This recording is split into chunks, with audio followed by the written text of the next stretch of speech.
And welcome back to my channel. Today is an awesome adventure in baseball. Delay of Game was my second baseball romance. The first one is The Athletic Groom, which is part of the Billionaire Marriage Broker series. But after creating that whole team and the dynamics and everything that's there, I really wanted the baseball players to find love. And I had kind of hinted at a romance between a baseball player and a physical therapist. I had a lot of readers email me and say, we want Blake's story. We want to hear what happens with Blake. So did what they asked, and I wrote Blake and his story. I love the forbidden romance part. That to me is always like, oh, butterflies when they're not supposed to be together. And Blake is such a great guy that as I watched him treat Elise in such a wonderful manner, it was just a beautiful thing to watch the romance come together. So the other thing that I really loved was creating Elise's family of baseball players, because at one point in my life, that is the direction I saw myself going. I have 3 boys and a girl, and all my boys were in baseball and my daughter was in softball. And I thought that we were just going to be this baseball family. And so I had kind of written it with us in mind. I do not have triplets though. All you parents of triplets, just bless you. At that point in my life, baseball was like our whole lives. In fact, I would outline books while sitting in the stands at baseball and softball games, which was a lot of fun. And also during the writing of this whole series, my family would go and we would travel to different baseball stadiums that I wanted to include in the series, and we would watch games there and see the teams play. And that was really awesome. So anyway, back to the books. One player that everybody loves so much is Juan, and Juan has 3 daughters, and he's one of my absolute favorites too, but I have not been able to find somebody for him. If you have a suggestion for who Juan should get together with and be matched with, go ahead and leave it in the comments and I'll check it out. Okay, so I'm going to stop talking and I'm going to let you listen to this story. I'll see you on the other side. Delay of Game. A dating Mr. Baseball romance novel. Written by Lucy McConnell. Read by Christina Dimmick. Chapter 1.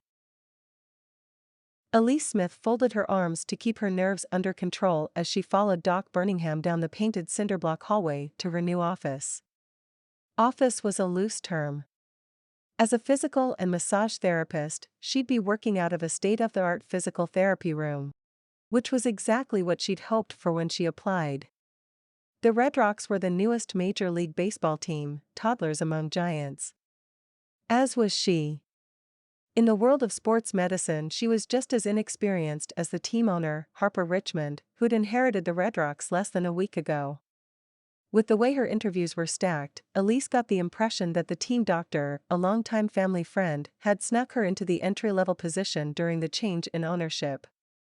Had the front office been more aware, they wouldn't let someone straight out of college anywhere near the players and their expensive bodies, nor their top-of-the-line equipment. Welcome to the torture chamber. Doc grinned as they entered the PT room. In his early 50s, Doc's once auburn hair was now a dusty brown, but his eyes were as sharp as ever.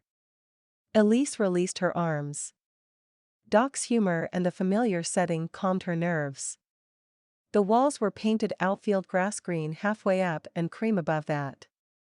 The Red Rocks logo, high-glossed and looking as if it were painted yesterday, graced the far wall.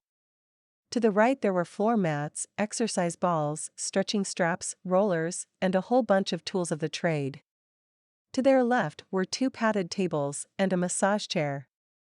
Not the kind at the mall where you pay $5 to have rollers knead your back, but the kind that you sit forward in to have your neck and back worked by a professional. A professional like Elise Smith. A grin split her cheeks. Next to the team logo was an open doorway. She spotted 2 ice machines and a row of therapeutic tubs. Their stainless steel exteriors gleamed in the bright light. 2 stationary bikes, 2 treadmills, and several other machines lined up like soldiers awaiting orders. A man in black scrubs bottoms and a red Red Rocks tee came out of the room, carrying a stack of folded white towels. He was built like a runner, tall and lanky with wry muscles, and had a military-style haircut. Doc motioned Elise forward. Camden Clark, I'd like you to meet Elise Smith, your new trainee. Elise, this is Camden, our head PT. It's great to have you here, Camden said as he set the towels on the far table and extended his hand. Thanks. Elise shook his hand. Camden's been with the team since the beginning. He's your go-to and will help you get acquainted with the team's needs. But I'm just down the hall if you need me, said Doc. Thanks. Elise smiled wide to let him know she'd be okay. She would be as soon as she got her hands busy. Camden picked up the towels. Let me show you around a little. Back here is the supply closet. He walked through the open door painted the same bright green as the bottom of the walls.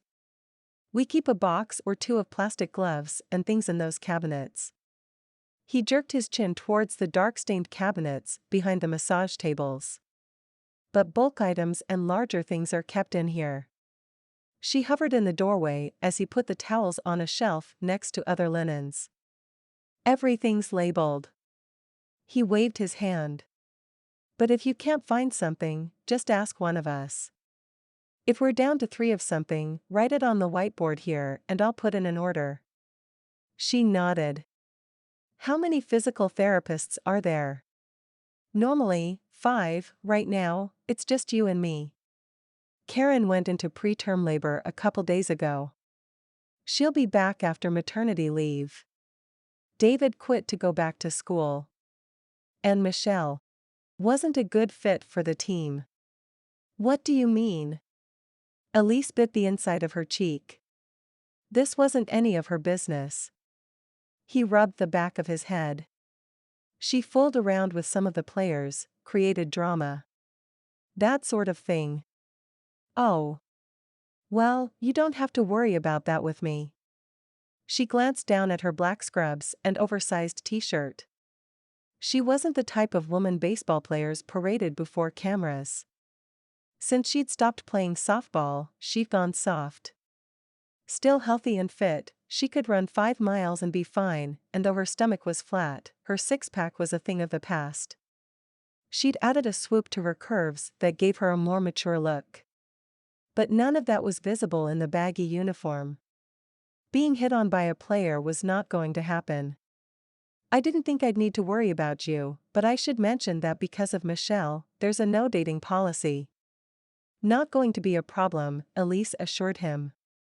Okay, let's get down to business. Camden showed her the iPads around the room where they tracked the work on each player. Each file has the player's picture and name, so don't worry about knowing who they all are. Elise checked her grin. Not recognizing a player wouldn't be a problem, she could pick any one of them out of a crowd. Inside each folder is a detailed list of their injuries and current PT schedule. Stick to what's in here. If you catch something that's not on the paperwork, let me know. Sounds good. She made a mental note to study those files until she knew them by heart. A professional athlete's body was their moneymaker. Proper care would ensure their ability to play for years. And, mostly because of what happened in this room, a professional athlete could heal quicker than the weekend warrior. The right exercises and treatment allowed all 25 men on the active roster to remain there. The team counted on them to perform to their highest level. Camden leaned against the massage table. Doc said you blew out your knee. How's it doing? It's great. She bent both knees slightly, testing the right's ability to hold her weight. The move was more of a habit than anything. It's been 2 years. This job would require her to be on her feet almost all day and sometimes late into the night after games. Good to hear. He glanced around. I told the scouting office I'd watch some film with them. Are you okay if I send in a couple guys for massage work? Elise rubbed her hands together. Time to get to work. I can't wait to get my hands on some muscle. As soon as the words were out, she flushed. That sounded, not right. I meant that I'm excited to get to work on their bodies. Her cheeks burned and she was sure they were deeper red than her hair. Okay, I'm just going to stop talking.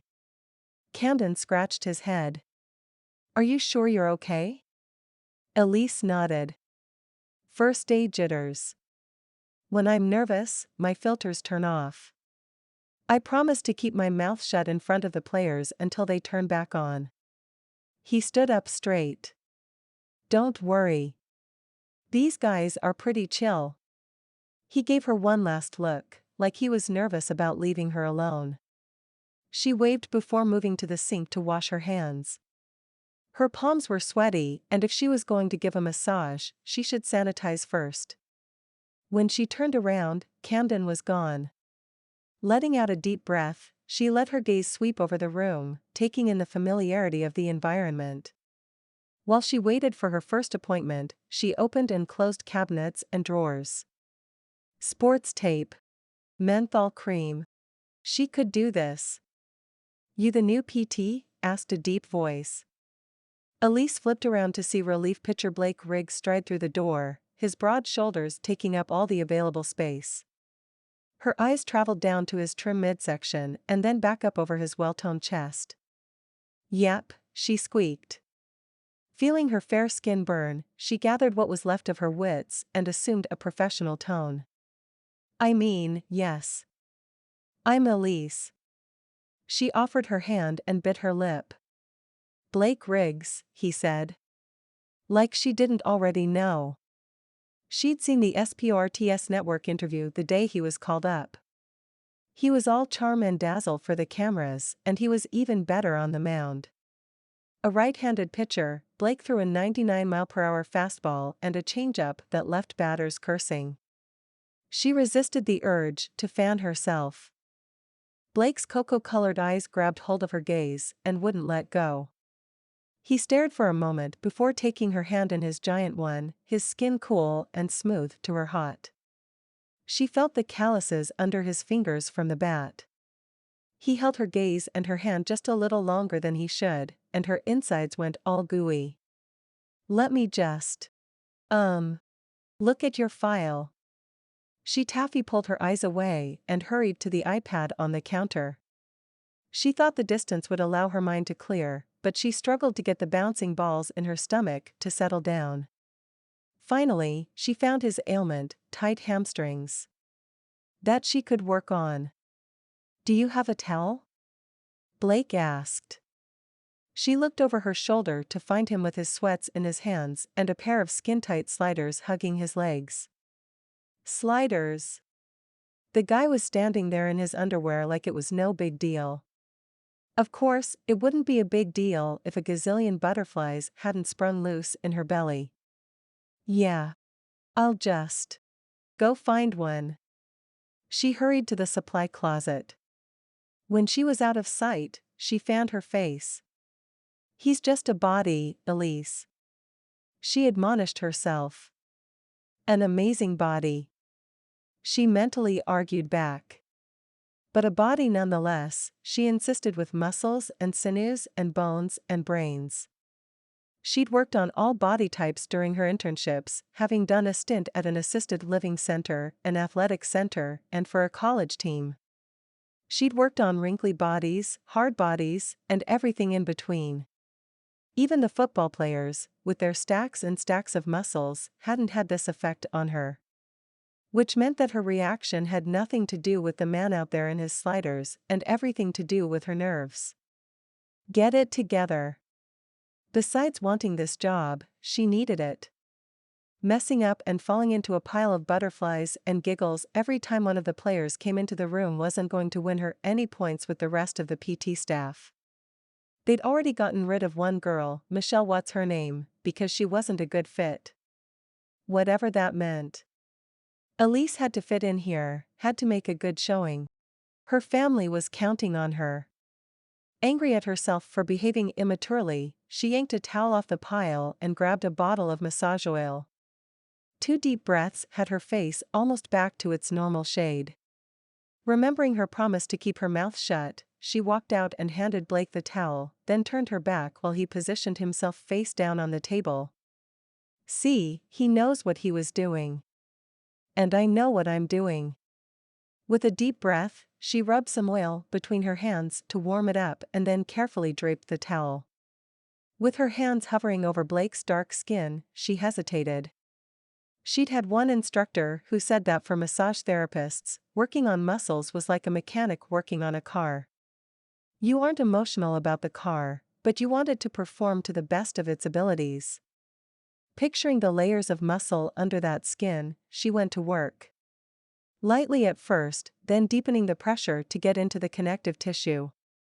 Her fingers felt the way, working to remove tension and flush out the acids in the muscle. Blake's body responded well, doing exactly what she'd asked. Gaining confidence, her strokes became longer. She smiled to herself, enjoying the flow and the way his body spoke to her as no body had before. The level of communication was unreal, like her mind was an outsider, eavesdropping on the conversation between their nerves, skin, and sinew. Moving down his leg, her hands listened while his body spoke. Is your calf always tight? He cleared his throat. Pretty much. She frowned, not liking his answer. Each part of the body was connected to another. Tightness in the calf could lead to problems in the feet or even the lower back and hips. I'm going to work that too, and then I want to check your knees. My knees are fine, he said almost too quickly. Elise just kept working, letting the release she felt in his leg speak to her and for her. Blake sighed. Moving back up to the towel, she held it up, averting her gaze, and told him, roll over and scoot down. She rubbed oil over his knee and then bent closer, her ponytail falling over her shoulder. How often do these bruises appear? She tapped the outside of his knee. Every now and again, but they don't hurt. Easy there, tough guy. Elise lifted her chin and met his defiant eyes. She smiled. I'm here to help. She straightened and flipped her hair over her shoulder. Small bruises here and here. She lightly touched the outside of both knees. Blake sucked in a breath as though she'd scalded him. Can mean your tight calf muscles are pulling on your tendons. She stuttered over her words. A small line appeared between Blake's brows. Elise had the strangest desire to lean over him and smooth the line away. She already had her hands all over his legs, and wondered what those shoulders would feel like. Their eyes caught again and she glanced quickly away. Let's loosen your shins, and then I'll stretch this ligament and we'll see how you feel. She dug right into his shin, excited to get to work. If he were a soccer player, he'd never make it through a game without injuring his tendon as tight as his shins were. Ouch. What the heck? He jerked out from under her hands. Tender? She asked. He scowled. She couldn't help but laugh, a sense of lightness bubbling up. The tenderness meant she was on the right track. Sorry, I'll ease up on the pressure. He eyed her warily, though she caught something in his gaze that didn't have anything to do with the massage. She lifted her palm up, a smile tugging at her lips. I promise. I'm trusting you. He stretched out again. I'll do my best, she said. She kept the pressure light, waiting for each layer of tissue to give before asking the next. All the while, Blake's eyes were on her. She could feel the sweep of them over her face and down her hair. Tracing the muscles and sinew she could only see through her fingertips, she got lost in him. And he had such great definition that she enjoyed every moment. When she was satisfied with the progress they'd made, she came out of her trance and smiled. There now, that wasn't so hard, was it? Blake was looking at her strangely, like she'd turned the table on its side without telling him. He took her hand, brushing his thumb over her knuckles. She looked down at their hands, her heart pounding against her chest like a dozen baseballs hitting the backstop. A warm tingle pulled in her belly and she gasped. Unnerved by the intensity between them, she took a step back, her hand slipping out of Blake's and breaking the surreal and unique connection between them. She rubbed her palms together and then rubbed the extra oil into her elbows. A habit she'd picked up in school. Give that a try and see how you feel after practice. I'll, check in with you tomorrow. She escaped into the supply closet before he could respond. She thought she'd had first day jitters, but maybe she was attracted to Blake. No. She couldn't be attracted to Blake Rygs. This wasn't that kind of reaction. The butterflies and racing heart were from working on an MLB relief pitcher. From making her dream a reality. That was all there was to her erratic pulse and the sense of connection she'd experienced. Despite the few moments where she'd lost her mind, she'd done an excellent job on his legs. And with a little time, he'd feel the difference. One giant fist pump and she composed herself. She'd landed right where she was supposed to be. The feeling was too strong to ignore. Blake was an excellent warm-up for her first day, his body so responsive to her touch. She peeked out the door and found the room empty, so she went to the sink to wash her hands. The cold water gave her the clarity she needed. Blake's body had responded to her touch, as if it could read her thoughts, but Blake had been cool at the beginning and then. She brushed her fingers over her knuckles. Had he felt something too? How'd it go? Camden asked as he entered the room. Great, she chirped. Did Riggs give you any grief? Nope. She cocked her head. Should he have? Camden looked over his shoulder at the open door. He's got a rep and likes to flirt. A flirt? Elise's hand closed up.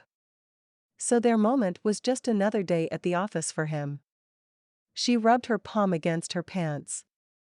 If Blake could brush it off, so could she. And she wouldn't let it happen again. Chapter 2. Blake stared at the cleats in his locker. That massage was unlike anything he'd experienced in the PT room. Or any room, ever.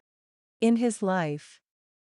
The feel of Elise's hands on his skin, penetrating into the muscles, was not sensual, because she'd been totally professional, but intimate. Yeah, that was it. Intimate. Like they were connected on some completely new level he didn't know existed. And watching her work, well, it was like watching the sun paint the red cliffs in the morning. He couldn't tear his eyes away from her warm copper hair, the soft curve of her cheek, or her plump lower lip. She was stunning and unassuming all at once, allowing her to slip right under his defenses and put him off his game. When he'd first walked into the torture chamber, as the guys called the PT room, he thought flirting with her would be fun. But the moment their skin came together, his sense of fun shifted. Jackson Kimber, a player who was about halfway through his MLB career and a darn good pitcher, sauntered into the locker room. "Sup?" asked Kimber. "Not much." Blake flexed his legs out in front of him.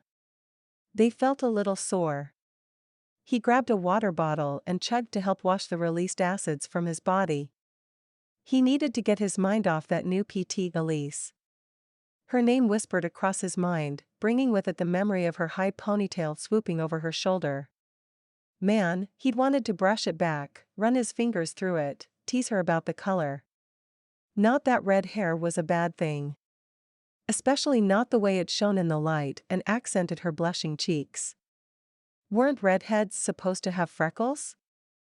Elise's skin was fair, smooth, and oh so soft. "I'm going to hit the strip." "Wanna come?" asked Kimber. He spent more time in Vegas than he did in St. George. Said the small Utah town was too quiet for him. Blake checked the clock. There was another half hour of practice left, yet Kimber was packing up. The new owner, Harper Richmond, had fired Coach Adams a few days ago, and practices were loosey-goosey. The whole team was loosey-goosey. Blake didn't like the atmosphere. They already had the worst record in the league, they didn't need to fall apart. If they could somehow pull it together off the field, they might have a shot at winning a few games. The whole team hated to lose, yet they couldn't break the streak and it burned. He hoped Ms. Richmond could pull the front office together and hire a new coach soon. Otherwise, there wouldn't be a team left to coach. Then what? His agent warned him that if the Red Rocks dissolved, flooding the league with free agents, half the players wouldn't get picked up. His stats were good. Not Jackson Kimber good, but good enough that he was confident he could find a team. Blake didn't worry so much about who he would play for. What he didn't like was the uncertainty, the feeling of limbo that greeted him every morning and tucked him in every night. He wanted roots. Good, solid, deep roots like the ones his parents provided growing up. Yet he'd chosen a profession that was as mobile as an RV. A trade could come at any time. One day, sure. Kids. Family. The whole deal. But for now, when the future was as clear as a morning fog, he could use a distraction. Sure. Let's go. A few hours later, Blake found himself at a craps table, shaking a pair of dice in his right hand. Kimber was nowhere in sight. He disappeared with a flock of ladies shortly after 10. The tall blonde at his side giggled, brushing herself against him. The leggy brunette on his left kissed his cheek. For luck, she whispered in his ear, trying to sound seductive, but humming with desperation. Blake felt nothing for them. They could have been cardboard cutouts for all the emotion they stirred. Or rather, didn't stir. What was wrong with him? He couldn't focus on the game, didn't recall how much he'd bet on this roll. But he could remember, in vivid detail, the feel of Elise's hands on his calf, the buzz of the overhead light as her hands trailed warmth down his thigh, and the taste of almonds in the air around her. He threw the dice. "That's a 5, called the stickman. The girls bounced and cheered. The dealer pushed $3,000 worth of chips toward Blake, and all he could think about was that red-headed physical therapist. Chapter 3. Elise pulled the rubber gloves off with a smacking sound. "Let that cream work its magic overnight and come see me first thing, okay?" She'd walked Rex Barnes through his strengthening exercises, seen him through a round of stretching, iced his knees, massaged the ligament and muscles, and then slathered him with a highly concentrated muscle cream. The 40-year-old catcher nodded his head. "Thanks, Elise." He gingerly stepped down from the table and made his way out the door. The poor guy. Catching was hard on the knees. She should know, she'd been a catcher on her college softball team. The constant squatting pulled on the tendons. Rex's long career was a rarity in the MLB. God had blessed him with exceptional joints, but even the best of genes couldn't hold up under the constant abuse baseball heaped upon them. The heavy menthol cream should help with the soreness. Elise smiled to herself as she cleaned up. Working on Rex was much easier than working on Blake had been. They talked about the game and his family. The more she'd thought about what happened with Blake, and she'd thought about it plenty last night, the more she berated herself for acting like a mindless fan. As her time with Rex proved, these guys were human. Not the superhumans she'd idolized as a young girl. And she wasn't that little girl anymore. The look in Blake's eyes had told her she was all woman. She frowned. That sounded bad. At least she hadn't said it out loud this time. She glanced at the clock, noting that Camden had slipped out for his meeting with Doc Birmingham. The medical staff was in constant communication and Doc was great at making sure they knew what needed to be done to keep each player in top shape. She checked the schedule to see who was next. Blake Rygs. Her hands went slick and the butterflies, which had been perfectly well behaved all day, decided to throw a party. She went to the drinking fountain, thinking some cold water would quiet them down. If not, perhaps she could drown them. Blake was a flirt, nothing else. And she'd been an easy target yesterday, overwhelmed by the facility and everything. Not today. Today she was in control. Just as she leaned over to drink, she heard footsteps echo in the hallway. Jerking around, she swiped the water off her chin, hoping she didn't look like she was drooling. Although, she almost started drooling when Blake's athletic frame filled the doorway, blocking the air. No, wait. She was holding her breath. Grabbing the cool fountain behind her, she wondered why his gaze left her boneless. Oh, she knew that bones didn't actually melt, but dang. Blake scowled and hopped on the table without saying a word. He wore baggy gym shorts today, which she could easily work around, so there was no need for a towel or draping or stripping. Is it hot in here? Hi. She smiled even though he couldn't see it with his face in the face rest at the top of the table. She cleared her throat. How's that knee treating you? Fine, came the muffled response. Have you noticed a difference? She pressed. One of the reasons she enjoyed working with athletes was that they were in tune with their bodies. Even a slight adjustment was appreciated. Yeah. Apparently Blake Rygs didn't feel like talking. His tense back and fisted hands said more than his short words. 100 reasons for his foul mood flipped through her head. A bad batting practice. An upset coach. The fact that they had lost yet another game. A conflict with another player. She gulped. A fight with his girlfriend. Normally she'd encourage the patient to talk about their issues, because getting it out helped release tension in their body. But Blake hadn't looked like he wanted to talk. That was fine with her. His muscles would tell her everything she needed to know, and the less he looked at her, the more she'd be able to concentrate. Rubbing her palms together to warm them, she got to work. Placing her left hand on the back of his knee to introduce him to her touch, she then focused on his tight hamstring. Getting lost in the motion, she followed the map of Blake's muscles, gently stretching the hamstring and surrounding tissue. He sighed, a sound of contentment that did her heart, and her pride, some good. Mr. Ornery couldn't stay that way when she worked her magic. Moving down to his calf, she zoned in, using her fingers to find the knots and release them. Juan Castillo swaggered in. He glanced at her once and did a double take. Hola, Dulce. Blake's calf went rigid beneath her hands. She backed off the pressure, not able to go as deep when he blocked her efforts. Easy there, big guy, she murmured to Blake. Hola, Juan. She smiled politely. What can I help you with? Camden wouldn't be back for another 15 minutes. She planned just to do the hamstring and calf today and let Blake's tendon rest before trying to stretch it again. She'd be done in about 5 minutes. Doc says I need an ankle wrap, replied Juan. I'm almost done here. You can wait on that table. You married? Asked Juan as he settled in. No. Are you? Her tone was friendly, interested in an I think of you as a brother kind of way, not in an I want to apply for the position way. Blake's leg was stiff as a Louisville Slugger. What the heck? She backed off even more. Nope. Juan winked. Divorced? He was. Had been for a couple of years.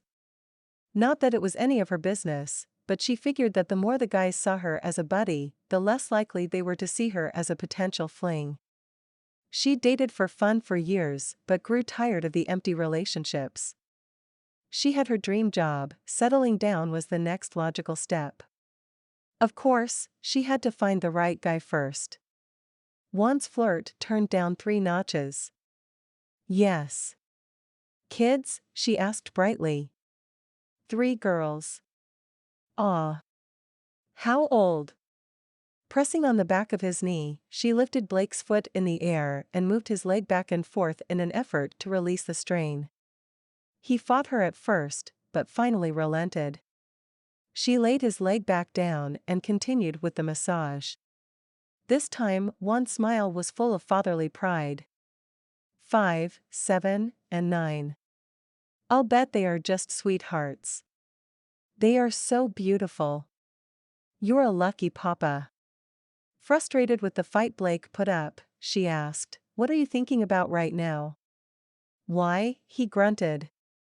She took a deep breath. Often we store emotions in our muscles. Sometimes a massage or stretch can trigger memories.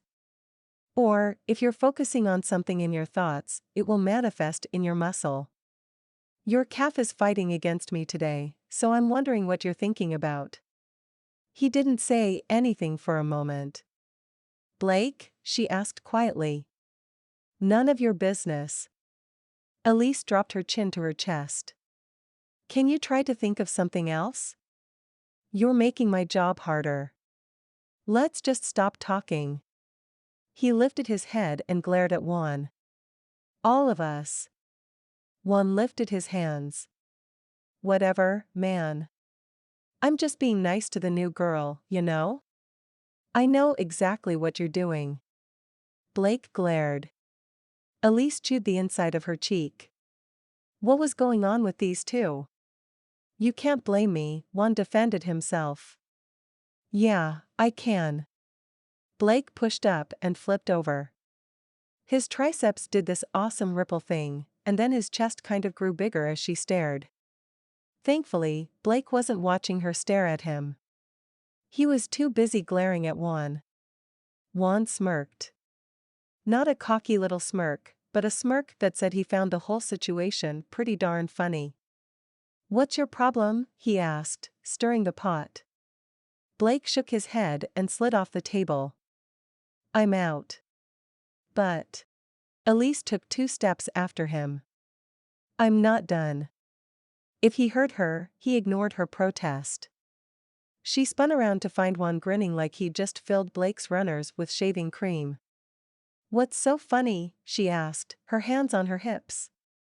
My man likes you. Me? Elise pointed to her chest. No. Blake can hardly stand me.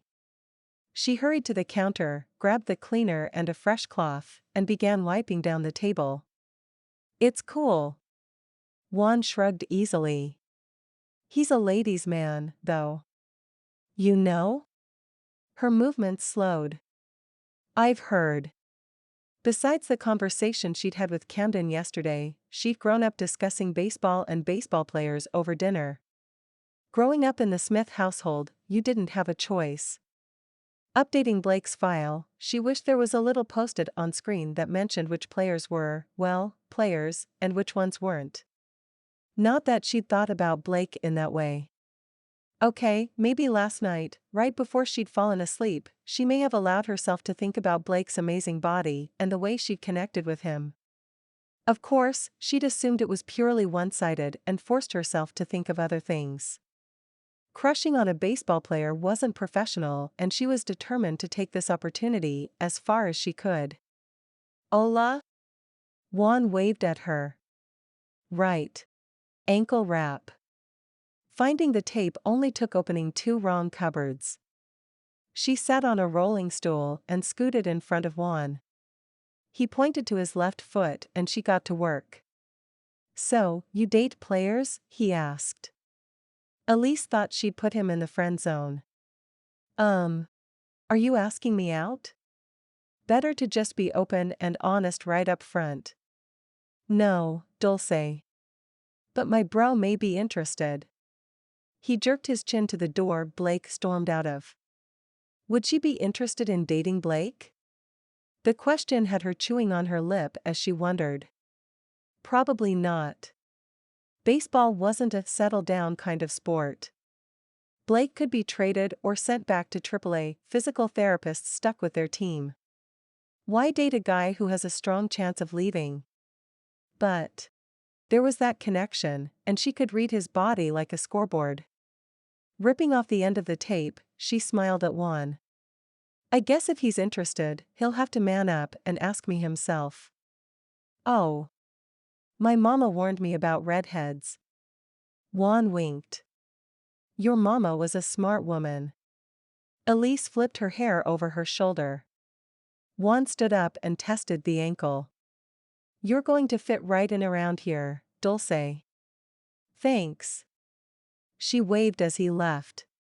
Shaking her head at Juan's antics, she cleaned up the plastic wrapper from the tape and the scissors. He was funny. Blake Rygs acted as interested in her as a scout in a guy with a broken femur. But he did seem awfully upset at Juan for flirting with her. Maybe the two of them just didn't get along. Or maybe he was jealous. Or maybe their huge losing streak was grating at them, leaving raw wounds. If he felt even a hint of the way their bodies linked up when they touched, and was already upset about the team's performance, the connection could overwhelm him. Elise had an outlet for the intense communication. She used it for her job. What would happen if she didn't have a place to channel that? She shook her head. She'd be as grumpy as Blake. Huh. Maybe he was interested. In the end, it didn't matter. Sure, she might have a small crush on the guy. She'd had crushes on lots of baseball players. The difference with this one was that he actually knew her name and she was in close proximity to him on an almost daily basis. The closest of proximities. Skin-to-skin proximities. Never one to shy away from a challenge or a need to dig deep and bring out the best in herself, Elise shoved every one of those butterflies so deep she couldn't feel a wing beat. Crush or no crush, she was here to do a job, help her family through a hard time, and make a name for herself in the MLB. Blake Rygs could keep his interests, his grumpy moods, and his brooding brown eyes to himself. Chapter 4. Blake dug the heels of his hands into his eyes. He didn't need all this confusion and anger right now. The team was in a state of chaos without a manager. They had a new owner and heaven only knew what she would do with the team. Ms. Richmond could sell it to the highest bidder or disband the Red Rocks completely. By all news accounts, she was in the process of interviewing coaches from across the country, but nothing had come of her efforts. The press was having a heyday. Every pre- and post-game interview centered around the issue. He didn't care who the coach was as long as he got results.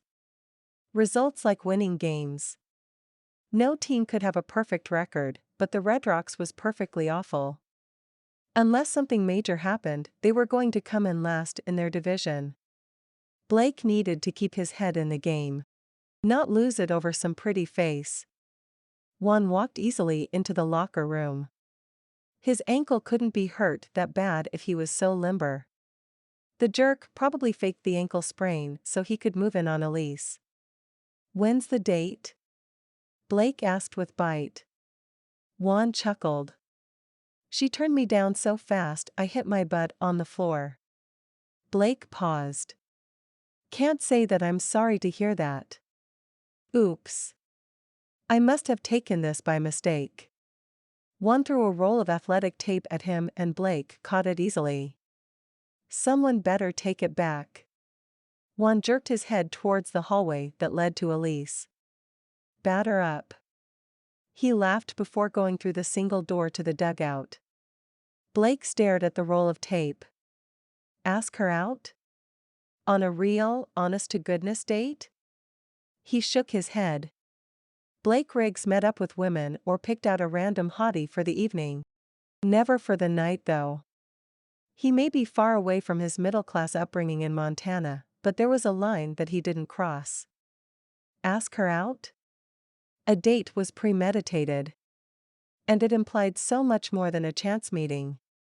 A date suggested he was interested in Elise as a person and crap like that. He'd worked hard to create a playboy image to protect his heart.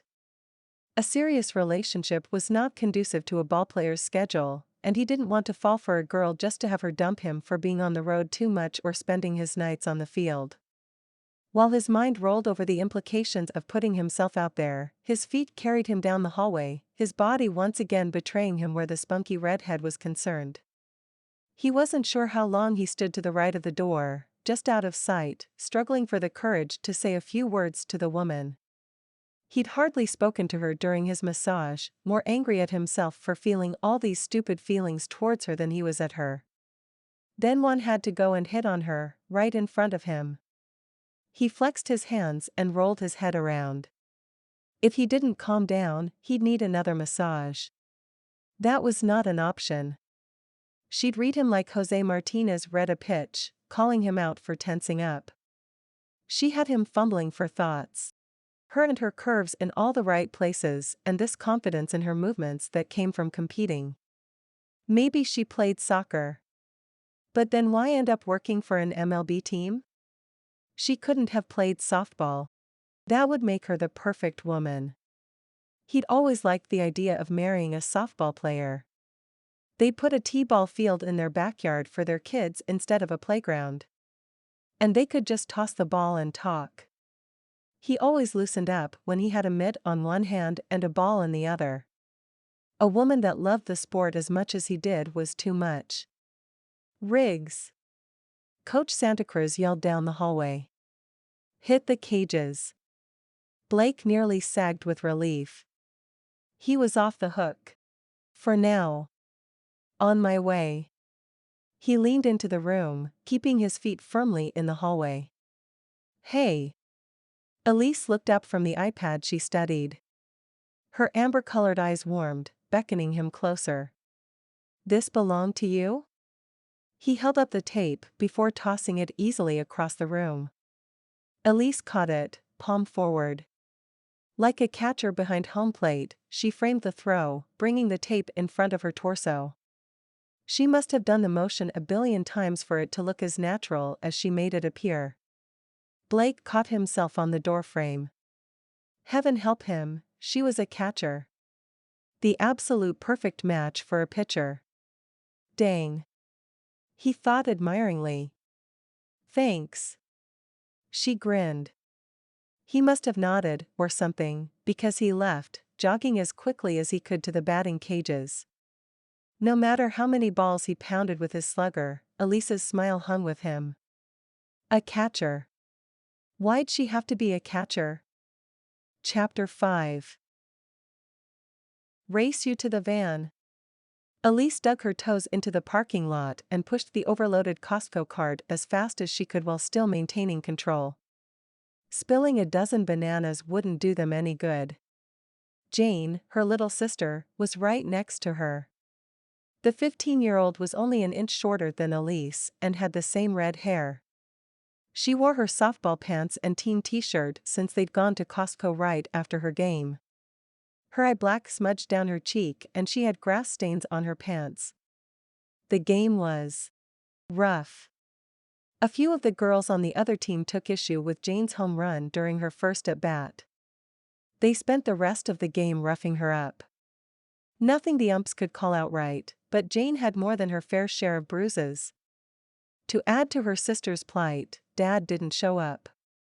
It wasn't like him to miss a game, but since he'd been elbowed out of his job as the local sports writer by some hotshot jerk from back east, Tommy Stuvier, he'd been down. Depression down. Elise wondered if they should get him some meds, even talked to her dad about getting help, but he was too old school and refused. His depression was one reason her job with the Red Rocks was ideal. She could live at home, help with the bills, and fill in at Jane's and her brother's games while Dad struggled. Really, though, if Dad hadn't been such a great dad, she never would have landed that full ride at Western Nebraska and wouldn't be where she was today. If he needed some time to get over losing the best job in the world, then the least she could do was give him that time. Elise edged ahead. Sticking her tongue out at Jane, she almost didn't see the man who stepped out from between two cars. Ah! She planted her feet and twisted the cart to the left, banging into Jane's cart. Hey! Jane yelled, doing her best not to run into the shiny sports car. Sorry. Elise whipped her hair out of her face. She'd had it back all week at work and wanted to wear it down while she had the chance. Thankfully, the weather was still on the cool side of warm. This was the most comfortable day they'd have until next fall when the 100-plus temps finally started to drop. Her cart came to an abrupt halt as the man blocked it from running into his shins. Elise? Blake Rygs stared at her, his jaw hanging down. Elise's grip on the cart slipped, and Jane grabbed on. Hey! Blake! She rubbed her palms on her jeans. Man, he looked good in a pair of jeans and a polo shirt that fit perfectly over his definition. His arms. His chest. His shoulders. She hadn't gotten her hands on those shoulders yet, but she'd like to. That sounded bad. Hey! You're Blake Rygs. Jane bounced next to Elise, the carts behaving for the moment. Oh my gosh! Elise. It's Blake Rygs. Elise laughed. I know. She almost said something about having worked on him, but for once her filter caught her tongue before she made a fool of herself. Hi. I mean, hey. Jane grinned like a fool. Blake looked back and forth between the two of them, obviously seeing the family resemblance. It was kind of hard to miss with the red hair, brown eyes, and light skin. Her cheeks flushed and she wished. Not for the first time. Her cheeks weren't so light. Sup. He smiled at Jane. What's your name? Elise was thankful Blake handled Jane's excitement well. He was probably used to dealing with crazed fans, most of them female. The thought made her want to spit nails. Jane Smith. Jane held out her hand and made direct eye contact with Blake. Well, look who grew up while I was away. Before Elise left for college, Jane was the little thing that hugged her legs and ducked when introduced to strangers. Blake shook her hand. Are you a Red Rocks fan? Elise held her breath. From the time she could speak, Jane was all about the San Diego Padres. The family joked that Jane's first crush was on 25 guys, and they'd better watch out when she was older. Jane looked Blake over and giggled. Yep, huge Red Rocks fan. It was Elise's turn to drop her jaw. That little scallywag. Not that Elise could blame her for changing her loyalty in the face of all of Blake's wonderfulness. He certainly was fun to look at. And his kindness to Jane was making him all the more attractive in her eyes. Those butterflies pounded at the door, demanding to be let out. Shush. She told them. They settled into a disgruntled flapping. Elise may have worked on Blake. Twice. But he'd hardly spoken to her. Of course, if one was correct, there was a reason for that. If the reason for Blake's silence was what one implied, then it was probably the same reason Blake's eyes would dart away any time they made eye contact. Like that. Elise's neck warmed. Was Blake shy? You'll have to come to a couple games, Blake told Jane. I'd love that. Elise said she could get us some tickets once her probation is over. You're on probation? Blake asked. A tiny muscle in his jaw bounced. Just the normal 30-day training period. My benefits don't kick in until after that. Oh. He looked around and shifted his weight. Elise wondered if he'd used up his word allotment for the day. Let me help you load up. He grabbed a box of canned green beans and looked around. Where's your car? That's okay, said Elise at the same time Jane said, over there. Elise shot her sister a look that said zip it before turning to Blake. You're probably really busy, and we don't want to bother you. He shrugged, looking at the ground. I don't mind. Elise bit her cheek. The guy couldn't wait to get off her table at the stadium and hardly said a word to her while she worked on his hammy, but he would help load groceries? Great. This way. Jane pushed her cart across the aisle, lining it up at the back door to their ancient van. Blake winked at Elise and followed. Elise clasped the grocery cart handle, the plastic warm in the afternoon sun. Not as warm as her neck. Are we really going to let Blake Rygs load our groceries? Elise whispered to Jane, mortified. I'd let the commissioner of Major League Baseball load our groceries if he wanted to, Jane whispered back before opening the back door. Jane laid down the back row seats so they'd have enough room for all the food. She grinned, watching Blake place the box in the bottom of the van and grab the sports drinks. Elise cringed at the popcorn, dry cereal, and dirt scattered across the carpet. She should have vacuumed out the van. But that was a chore that rarely happened. She glanced at Blake out of the corner of her eye. He probably had a spotless sports car.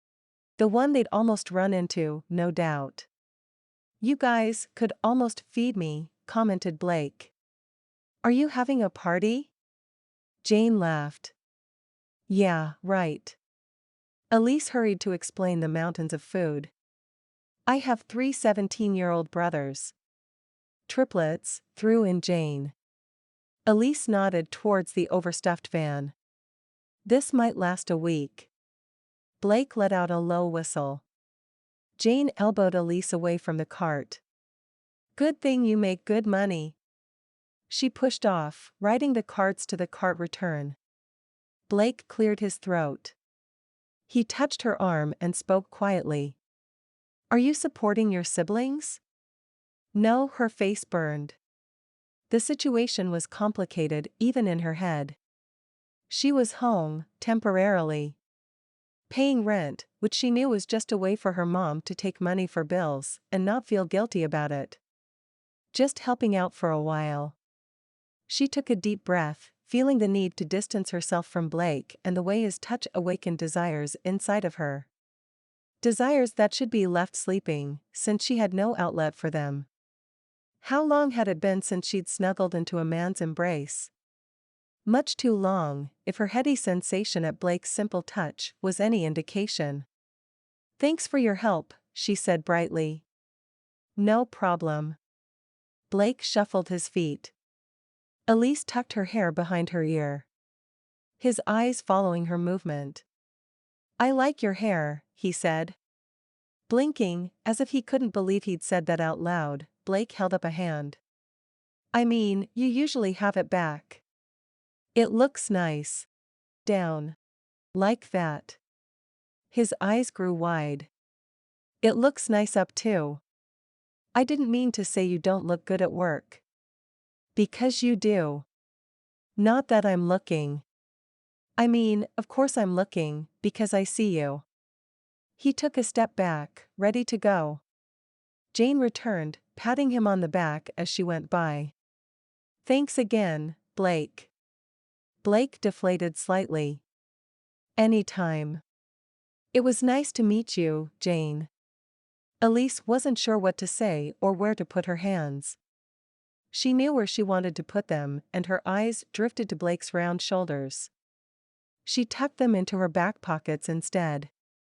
Blake pulled the van door down. "So I'll see you later?" Elise worked to keep a straight face. "I'll see you tomorrow for that hammy." "Right." He blinked several times. "At work?" "Yep. Work." She rocked on her heels. "Bye." Jane waved as she climbed into the passenger seat. "See ya." Blake took 2 steps back. "Tomorrow," added Elise. This time, a small laugh escaped. She couldn't help it, he was so cute when he was nervous. And she could see it now, the muscle in the jaw that twitched when Blake worked to keep his cool. Blake grinned, flipped around, and all but ran into the store. Elise stared after him, enjoying watching a body that grayed in motion. Okay, not just any body. Blake's body. There was more to this guy than just a firm set of muscles, and she was having a hard time looking away. Jane honked the van horn, jolting her out of her daze. And people thought football had the franchise on fantasies. She fished the keys out of her pocket and climbed behind the wheel. Jane poked her in the ribs.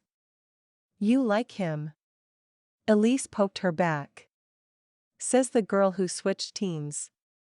Jane opened her mouth, aghast. "If I said I love the Padres, he wouldn't have loaded our groceries." Elise checked her rearview mirror only to see boxes of toilet paper and mandarin oranges. "Let's hope the boys are just as helpful when we get home." "They have to be. I hit a home run." Elise pulled onto I-15 and headed towards Dameron Valley, where their home was tucked in alongside horse owners and cacti. Standing rule in the Smith home: anyone who hits a home run doesn't have to unload groceries.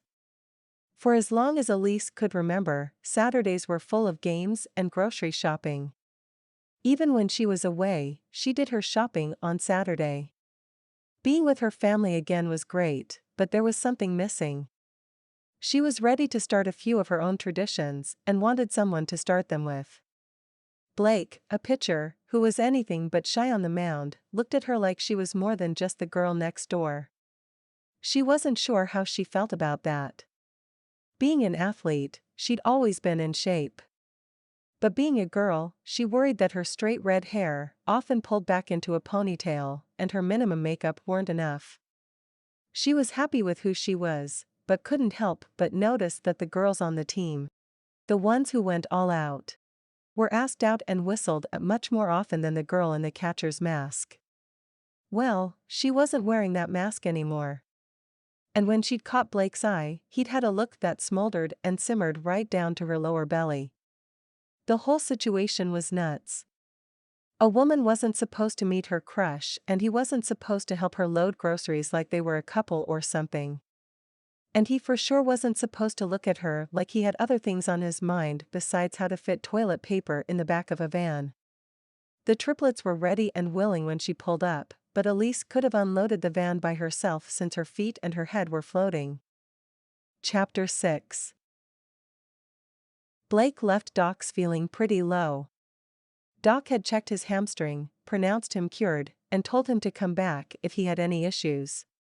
He had issues, all right. He could not stop thinking about her. Running into Elise outside of work had only made him think about her more.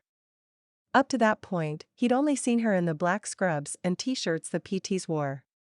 But her jeans hugged all the right places, and her wrap shirt thing had wrapped her up nicely. And that hair. He could imagine it splayed across a blanket in the sunshine or tickling his arm as he held her close. Those thoughts were the most distracting, so he worked to focus on the other things he'd learned about the newest member of the Red Rocks family. He hadn't missed the uniform Jane wore, the red dirt stained down her belly because she'd slid into a base, and the mussed hair. They'd just come from a game and he couldn't help but wish he'd been sitting next to Elise as she cheered for her sister. Elise treated Jane like a friend and an equal, and he could bet they had a great relationship. Just like he and his brothers. And triplets. How cool was that? Did they all have red hair? Play ball? Did multiples run in their family? So many questions flew through his head like wild pitches. He smiled. He bet Elise could catch those pitches. He needed to get his head into practice. The new manager, Isaac Wolf, started today. He'd given a nice little welcome speech this morning. At least, Blake assumed it was nice. He'd zoned through the whole thing, coming to in time to jog out with the team. Not a great way to make a first impression on the manager. Neither was throwing balls in the dirt, which was all he seemed to be able to do today. "What's going on, Riggs?" asked Brad Andres, the pitching coach. "Nothing. I'm just tight." He windmilled his right arm to loosen the joint. He was wound tight, but it didn't have anything to do with his muscles. Coach Andres jerked his head towards the dugout. "Go get it worked on." "Sure thing." Blake grinned, enjoying this turn of events as he jogged across the field, down the dugout stairs, and through the door. The torture chamber was just down the hallway, and his favorite physical therapist should be right inside. His steps slowed and his heart rate picked up. He laughed at himself. This girl had him backwards and inside out. His heart rate was low when he jogged and high when he walked towards her. He'd experienced the same phenomenon yesterday while helping her load groceries. Grinning, he entered the PT room, his eyes finding her through the open supply closet door, stacking towels. He crossed the room, his cleats clawing the floor and alerting her to his presence. Elise turned, and when their eyes met, she grinned hesitantly. "Hey, what are you doing here?" She set the last of the towels on the shelf and turned towards him. Blake leaned against the doorframe. "My throwing arm is tight." Coach said to have it looked at. Her eyes went to his shoulder and she bit her lip. "I think he probably meant Doc or Camden." I'm still in training, remember? I remember. He entered the closet, the small space pushing them together. Something he liked quite a bit. I want you. The words came out all husky. Ever since the first time she'd touched him, he'd wanted that feeling back, the intimacy only she could create. Her cheeks turned pink. Without thinking, he brushed his fingers across them. You want me? She whispered. It was Blake's turn to blush. He hadn't thought of the double meaning, but with the way their eyes held and the sense of electricity buzzing between them, he could understand how his words came across. While he wouldn't mind exploring that option, he hadn't come in here to come on to her. He'd wanted to be near her, to experience this connection that made him feel like his whole self. Why had he come in here?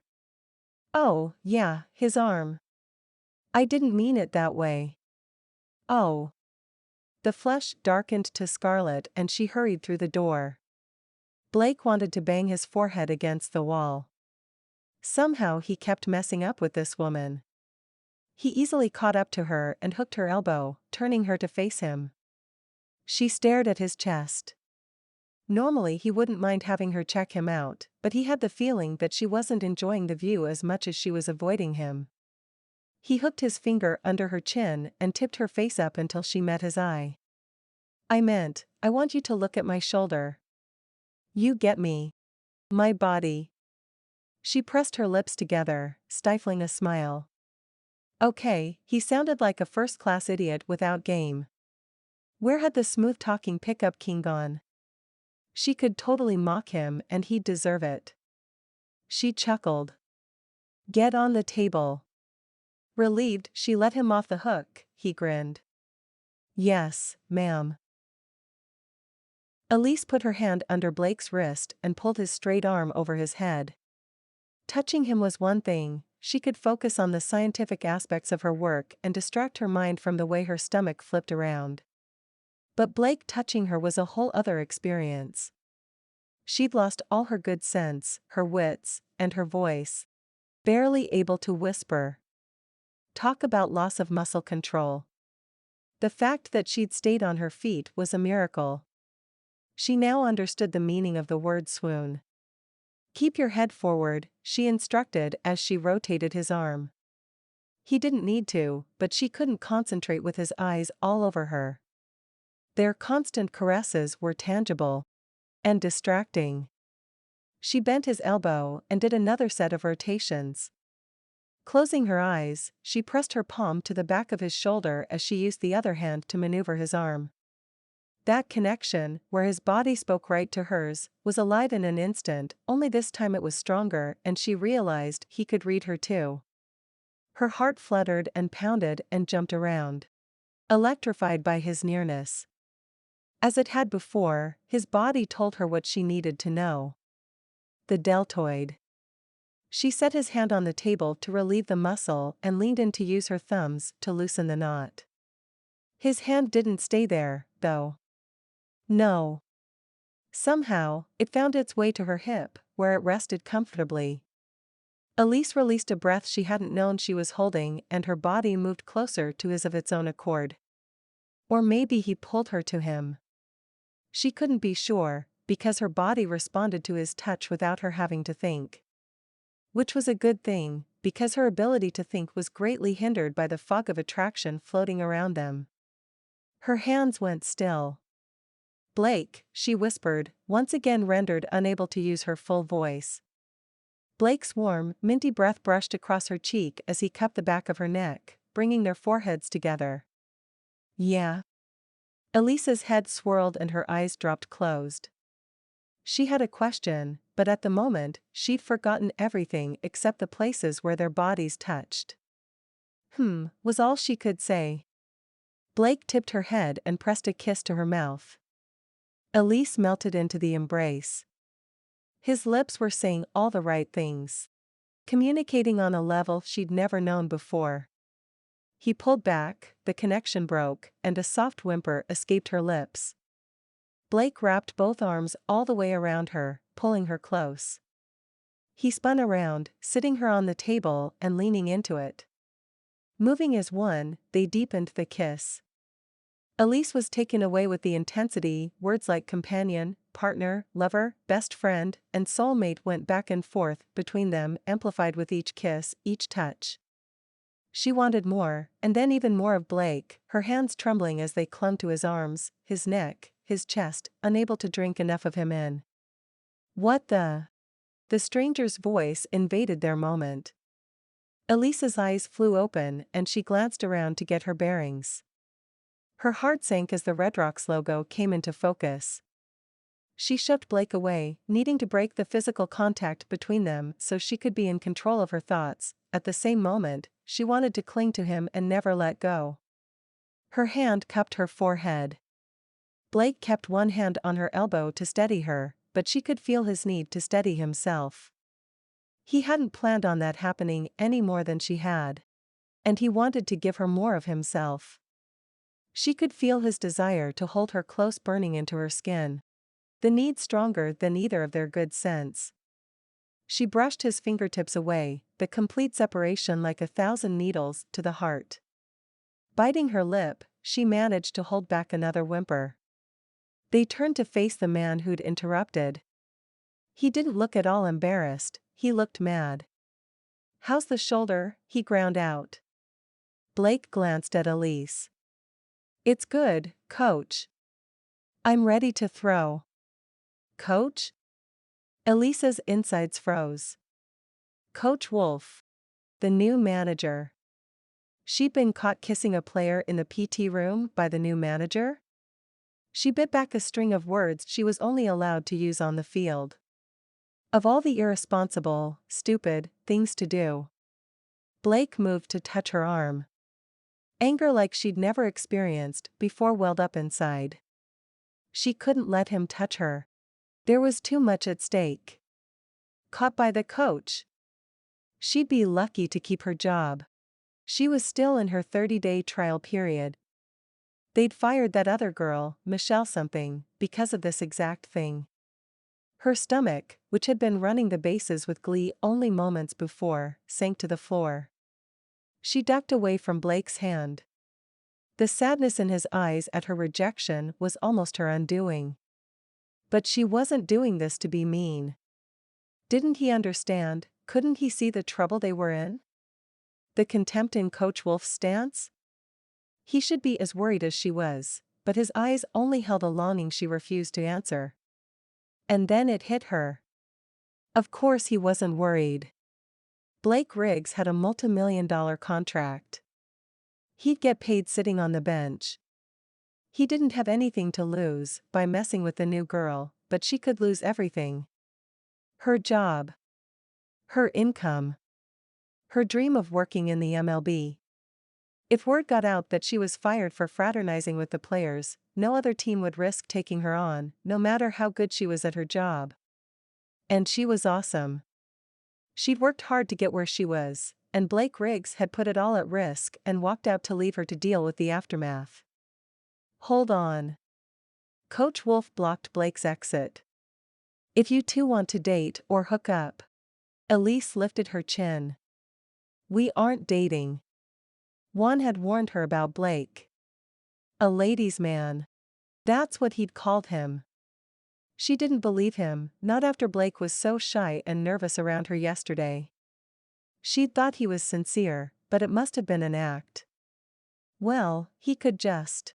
Whatever this was. Coach circled his finger. It ends. No more skipping practice. He pointed at Blake. If she's a distraction, she'll have to go. Understand? Her stomach cramped at the thought of losing her job. The job that paid her brother's graduation fees and bought gear so they could play at the college level. Blake nodded and left. Elise clasped her hands in front of her. She was sure her face was the same color as her hair. Curse her fair complexion. She was mad at Blake, at herself, and at her weakness where Blake was concerned. She should have stomped out every bit of that stupid crush. I'm so sorry. I don't know how that happened. Does it happen often? Asked Coach. She glared at the floor. No. And it won't happen again. I can promise you that. Coach nodded. What's your name? Elise Smith. She swallowed. Isaac Wolf, he introduced himself, and they shook hands. And you're a physical therapist? Yes, sir. She stood a little straighter. She may have been unprofessional kissing Blake like that. Well, kissing him at all. But she was good at what she did. If anything, the last week had shown her that this is the work she was made to do. What brought you to the Red Rocks? I played softball at Western Nebraska. I took some PT classes and decided I liked taking care of an athlete's body more than I liked competing. Her hands flew to her cheeks. That sounds horrible. I'm not. I didn't mean. Her eyes darted to the door Blake had sauntered through and back to Coach Wolf. When would she learn to filter her thoughts? Coach laughed. He actually laughed. Relax, I know what you meant. He cleared his throat. I've got to get back to work. He paused, looking out the door and then back to her. Be careful, he admonished. As in, I'd hate to have to fire you. I will. Elise glared at the massage table. She'd be as stalwart as the green monster. No more kissing Blake. Strike that. No more Blake Rygs at all. She'd pass him off to Camden and do everything in her power not to be caught alone with him. Ever. If forced to work on him, she'd demand a chaperone. They were looking to hire 2 more PTs and she'd offer to help if it got the ball rolling. There had to be someone from her graduating class who still needed a job. The more people in here, the better, because if Blake looked at her with that longing, promising all the things he'd promised today with a kiss, she wasn't sure she could hold herself back. She waited until Coach Wolf left the room before wrapping her arms around herself. No more Blake. The thought was almost painful, and yet she knew how to work through pain. A thought her coach used to yell as they ran the stadium stairs came into her head: pain is just weakness leaving the body. If that was the case, then she was awfully weak where Blake was concerned. Chapter 7. Blake paced the locker room. He was going to head out to practice, but he couldn't leave without knowing what happened to Elise. Jane's comment about Elise making enough money to feed the family scratched through his mind. He stared at the television on the wall, not seeing the picture. A moment later, he heard movement in the hall. Poking his head out, he saw Isaac Wolf headed towards the elevators. Coach! Blake jogged down the hall, dulling his cleats on the concrete and not caring. You didn't fire her, did you? Blake kept his voice low. Elise was furious. The fire in her eyes singed his pride. He hadn't meant to kiss her. That wasn't his purpose in seeing her. He'd just wanted to be near her. However, at her touch, something had happened between them. The connection he'd felt, where she could read him through his skin, had opened up and he'd been able to read her. What he'd discovered was beautiful, innocent, kind, tender, and alluring. So alluring he couldn't help but want more, and she'd given it. Opened herself up to him with so much trust it overwhelmed his senses. No. She's still here. Coach lifted his hand. I meant what I said. I know you did, and I promise I'll stay away. I promise. Just, she needs this job. I can't be the reason she gets fired. The accusation in Elise's gaze had cut him to the quick. Coach looked him over, seeming to consider his words. Blake begged with his eyes. All right. Blake sagged with relief. Elise was safe. That's all that mattered. He'd made a horrible first impression on his manager, but he could overcome that. He'd follow every rule, take every scrap of advice, run fast, hit hard, and pitch with accuracy every single day. What he couldn't do was hurt Elise. He hadn't meant to touch her or kiss her or put her job in jeopardy. Really? 1 second he'd been looking at the chart on the wall, and the next he had his hands on her hip and in her hair. He'd never experienced anything like it. It was as if their bodies were created to be together and they knew it. But Blake and Elise were slow on the uptake. "I'll walk you back out to the field," said Coach. Blake didn't need a babysitter. There was no way he'd sneak back into the PT room, and he'd have to make sure he was only in there when there was another guy with him. But he'd gladly put up with the coach's babysitting to keep Elise out of trouble. Once through the dugout, Blake left Wolf to talk to Kimber and hustled over to the bullpen. "All better?" asked Coach Andres. "Not even close. I'm ready." Blake threw a couple warm-up pitches. His arm was better. It was the ache in his chest he was worried about. Unfortunately, there was only one cure, but that was way out of his reach. Chapter 8. Blake leaned back against the bullpen wall and took a long pull of water. Zach Aiden had pitched the first 6 innings against Washington, and Paul Hodgson had been called in to close. They were hanging out on the bench, monitoring the game and dreading another loss. "You want to throw?" asked bullpen catcher Tommy Newton. Blake checked with the bullpen manager, who gave them a nod to go ahead. Throwing a few was a good way to work off the frustration that losing a game hung on his shoulders. Why not? He took up position on the practice mound.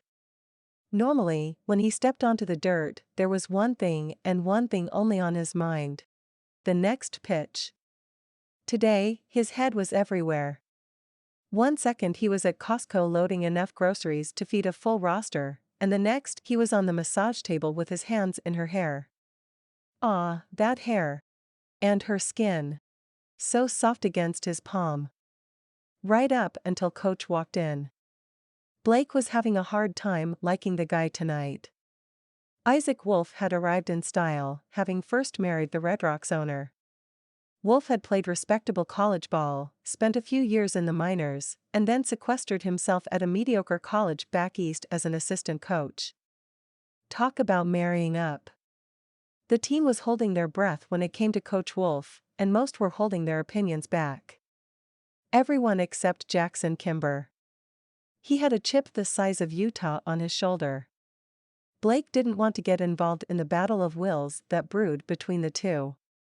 He just wanted to win. Win a stinking game. Instead of focusing on the troubles with the team, which he couldn't do anything about, he focused on an issue he could do something about: Elise. He missed her. Camden had taken over his regular PT work, seeing him through his daily routine while monitoring several other players. As far as Blake could tell, they were giving all the massages to Elise. No doubt she excelled in that area, but he was certain there was more she could be doing. Vito Ramirez, standing just a few feet behind Blake, spoke. "It's too hot for May." He downed a cup of water. "Aren't you from the Dominican Republic?" asked Blake, amused. Vito took another drink. "Why do you think I left?" Blake chuckled. "You might as well get used to the heat. It's only going to get worse." Vito made a face. "Speaking of heat, Juan says you're into the new PT. You guys together?" Blake growled. If it were up to him, they'd be together. Close together. But it wasn't up to him. Coach Wolf made that perfectly clear. And there was no way he would jeopardize her spot with the team. Besides not wanting to mess up her life, she was good at what she did. He missed her. Vito crowed. "You chickened out. Didn't you? Man, she has you so wrapped up you're ready for Christmas." Jackson Kimber happened to be walking by at that moment. His head swiveled first and then the rest of his body followed. "Who?" "Nobody." Blake warned Vito to keep his mouth shut with a death stare. Vito shrugged. "Don't know her name." Maybe he didn't and maybe he did. Either way, Blake appreciated his silence. Kimber pulled up a bucket and took a seat. Listen. You've got needs, man. Just hit that and get her out of your head. Dude. Blake surged forward. Anger like he'd never experienced before blinded him to the consequences of hitting his fellow teammate, in the bullpen, during a game, in front of the new manager. Thankfully Vito saved him from himself by grabbing his arm and holding him back. Kimber laughed at Blake. See? She's all up in here. He tapped his temple. You gotta get her out of there. And there's only one way to do that. Are we gonna throw or what? Called Tommy. Blake was still glaring at Kimber when Vito shoved his mitt into his gut. Forget him. You pitch. Blake stomped over to the board. There was no hotter spot on the field than the pitcher's mound. The pile of red dirt drew the sun, and every eye in the stadium waited for his first pitch. Of course, the bullpen wasn't as heated, but springtime in southern Utah was plenty warm. Blake took off his ball hat, swiped the sweat off his forehead, and set the hat back in place. Rolling his shoulders back, he thought about what Elise said. About how people store memories in their muscles. If so, Jackson Kimber's comment was in a knot under his shoulder blade. Elise would know how to work it out. Man, Vito was right. She had him all wrapped up. Tommy signaled a fastball. Blake nodded, set the ball in his hand, kicked out his leg, and let it fly. Strike one, called Vito. Tommy tossed the ball back. Blake shuffled his feet and readjusted his hat. Tommy signaled another fastball. Blake shook his head. He signaled a curve. Blake shook his head. He signaled a changeup. Blake nodded. After the heat he'd just thrown, a changeup would have a batter swinging like a kid on the playground. Blake wound up and threw. The pitch shaved the outside of the plate.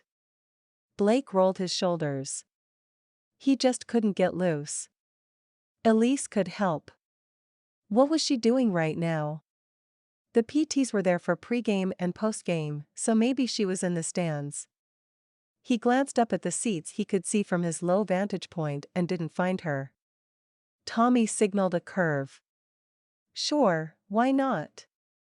Blake adjusted his grip, placing his middle finger on the inside of the seam, and settled into the windup. Out of the corner of his eye, he saw a flash of red hair. He threw, not twisting his hand like he should on release, and the ball hit the dirt in front of the plate. Tommy dropped to his knees and saved the ball. He threw it back. Blake rubbed his thumb across the stitches.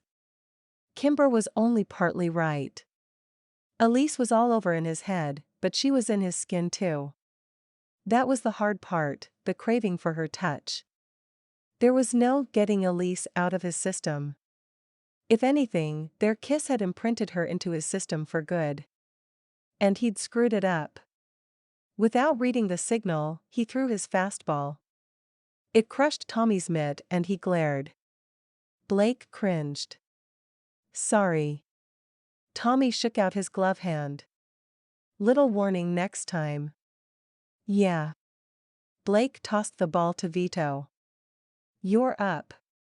Vito grinned. You ready for this? He asked Tommy. Tommy crooked his finger. Bring it. The guys bantered back and forth as they threw. They kept one eye on the game in case coach wanted to call one of them in. The Red Rocks were tanking fast. After the game. Another loss. Blake ignored reporters and trudged home, hating the bare walls, the sparse furniture, and the lack of Elise more than anything else. Chapter 9. Elise managed to avoid Blake before and after the games by running to the ladies' room when he was due for PT work. Anywhere else in the stadium and there'd be a line snaking out of the women's restroom, but down here the sound of ripping paper towels bounced off the walls. The bottom floor was a guys' club, but she was used to that at home with 3 brothers. Thoughts of home had her thinking about her dad. He'd taught her to play ball before the triplets were born. If anything could get him out of this funk, it would be his love of the game. The red tiles announced her footsteps, so she just leaned against the counter, waiting out the last 5 minutes it would take Blake to leave the PT room. She didn't hide because she didn't want to see Blake. She hid because she wanted to see him. Wanted very much to be close to him. But she was afraid that if she allowed herself even a small sampling, she'd end up binging. Binging was bad. Binging meant she was out of control, like she'd been when she allowed him to lift her onto the massage table and kiss her senseless. She buried her face in her hands. She was so out of control when it came to Blake. That was the only explanation for what happened between them. Despite the wonderfulness and heat of the moment, she was still angry with him for coming in when he should have been at practice. He should know better, especially with a new coach. She checked her watch, washed her hands for good measure, and headed back to the PT room. Camden was at the whiteboard, adjusting the schedule for after the game. Blake was the relief pitcher behind Jackson Kimber tonight, so both men would get a full workup. They were on Camden's side of the board. She got Juan's ankle again. He'd re-sprained it sliding into second last night.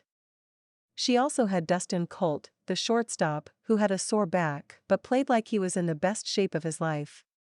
And Joe Lemke Jr., the first baseman, who had complained of a tight neck. Other guys would filter in for ice baths and such. Everyone had a recovery routine. Camden smiled over his shoulder. "I'm going to go grab some sushi. You want anything?" She shook her head. "I brown bagged it today. Thanks, though." She pulled her lunch bag out of the mini fridge. "What's with you and sushi?" She'd only worked there a week, and this was the 4th time Camden mentioned the Japanese dish. He rubbed the back of his neck. "There's this hostess." "Ah." Elise broke into a grin. "Have you asked her out?" "Not really. She takes her break and sits with me while I eat, though." "That's a good sign, right?" "It's a good sign." She put her bag on the counter and took the cleaner from his hands. "I'll finish up here. You have a date." "She might not even be there," he protested. Elise pulled the cleaner out of his reach. "But she might." He backed towards the door. "Are you sure?" "Yes." "Go." She sprayed the exercise ball with cleaner and began to wipe it dry. "Thanks, Elise." He was gone before she could reply. Shaking her head, she went to the television and turned up the volume so she could hear the announcer while she worked. Kimber was struggling, and it wasn't long before Coach Wolf headed out to the mound. Oh man, that wasn't a good sign. Her hands stilled as she watched the confrontation unfold. The two went back and forth before Wolf finally stormed back to the dugout. Elise went back to cleaning until the announcer said, "Looks like Coach Wolf is calling in right-hander Blake Rygs." Her eyes glued themselves to the screen as Blake jogged in from the bullpen. He looked good, strong, confident. They went to commercial while he warmed up on the mound. Elise chewed her lip, anxious to get back to the game. She could wander upstairs and watch from the upper deck, but she liked seeing Blake up close without him seeing her. She tucked the cleaner away and threw the rag in the dirty clothes basket in the corner. Pulling the exercise ball underneath her, she settled in to watch the game. Blake did great for 3 pitches, and then he had one go wide. Rex was able to grab it, but not before the runners advanced. She cringed. A mistake like that could shake a guy. Blake needed to focus. This was his first game in front of Coach Wolf, and she'd bet season tickets Coach was taking mental notes. "Come on," she muttered. Camden returned, a whistle on his lips and bounce in his step. Elise straightened up and sent him a knowing smile. "How was dinner?" "So good." He grinned. "How's the game?" "Not so good." Camden pulled up a stool and they turned their attention back to the screen. The next batter read Blake's sinker like a picture book and smacked it out to left field. Brian Tuttle made an easy catch and Elise released her breath. She chewed her thumbnail, pouring her will into the television and wishing Blake could feel how much she wanted him to succeed. For the rest of the game, she bounced up and down on the ball, her adrenaline surging each time Blake threw. By the time the game was over and the players trickled in, she was the one who needed a massage. Of course, the loss was hard on all of them. As professional athletes, they had an inner drive to win, win, win. Their DNA wasn't programmed to take losing well. Blake was held back by reporters, so she managed to get her work done, her area clean, and head over to Doc's office before he entered the PT room. She and Doc discussed her first week and the players she'd worked on today. The team had one more home game against Seattle and then a couple days of practice before leaving for a 4-game series against Colorado. Elise had practically lived at the stadium for the last few days, but would have time off while the team was away. The break was appreciated. Her brothers were graduating soon and there was always something that needed to be done around the house. Her laundry pile alone would take a half day to summit. Summer was seeping into the cracks and the sun still had a few hours before it got to hit the sack. Elise approached her little Honda, noting the way the front end tipped wonky. Walking around, she groaned. Flat tire. She glanced around to see if anyone was near. There were a few cars left and plenty of light, but no people. Pulling out her phone, she stared at the screen. Jane wasn't old enough to drive and her brothers and mom were at graduation practice. She was about to try her dad when a shiny black convertible pulled to a stop behind her car. Her heart flipped as Blake pulled off his sunglasses. Every bit as gorgeous as any model, he filled out that car as beautifully as he filled out his uniform. Thinking about what filled out his uniform brought to mind the image of him shirtless on her massage table. Which was exactly where her mind should not travel. She glared. Blake lifted his eyebrows at her open hostility. She didn't care. Anger was her only tool in keeping those butterflies under control. She'd be mad all day long and take it into extra innings if that's what it took to stay on top of her Blake issues. Besides, she hadn't forgiven him for tempting her in the first place. He should know how alluring he was. He did know. And he'd flaunted all that right in front of her as if she had the willpower of Samson. Wait, that wasn't right. Blake got out of the car and approached her tire. Where's my Sunday school teacher when I need her? What are you doing? Ignoring her, he ran his hands over the tread and around the side of the tire. After a moment, he stopped and smiled. Screw. Excuse me? There's a screw in your tire. Right here. Elise leaned around him, catching his fresh showered scent and going to noodles in the process. Digging her fingers into her leg, she refocused on the car. Sure enough, there was a gold screw head embedded in her tire. I'll call my dad. He has some of that foam inflator stuff. Won't work. Blake rose to his full 6'2" height. Elise stared up at him, the early summer sun lighting him from behind like some avenger. He quite literally took her breath away. The puncture is in the sidewall. You need a new tire. Elise bit back her on-field words as she got to her feet. Of course I do. Blake's hand found her lower back. The butterflies she'd battled each time the camera zoomed in on him during the game turned into softballs. Fast ones with spin. He nudged her towards the back of her car and she let him, relishing the feel of his warm hand on her back. Do you have a spare? He asked.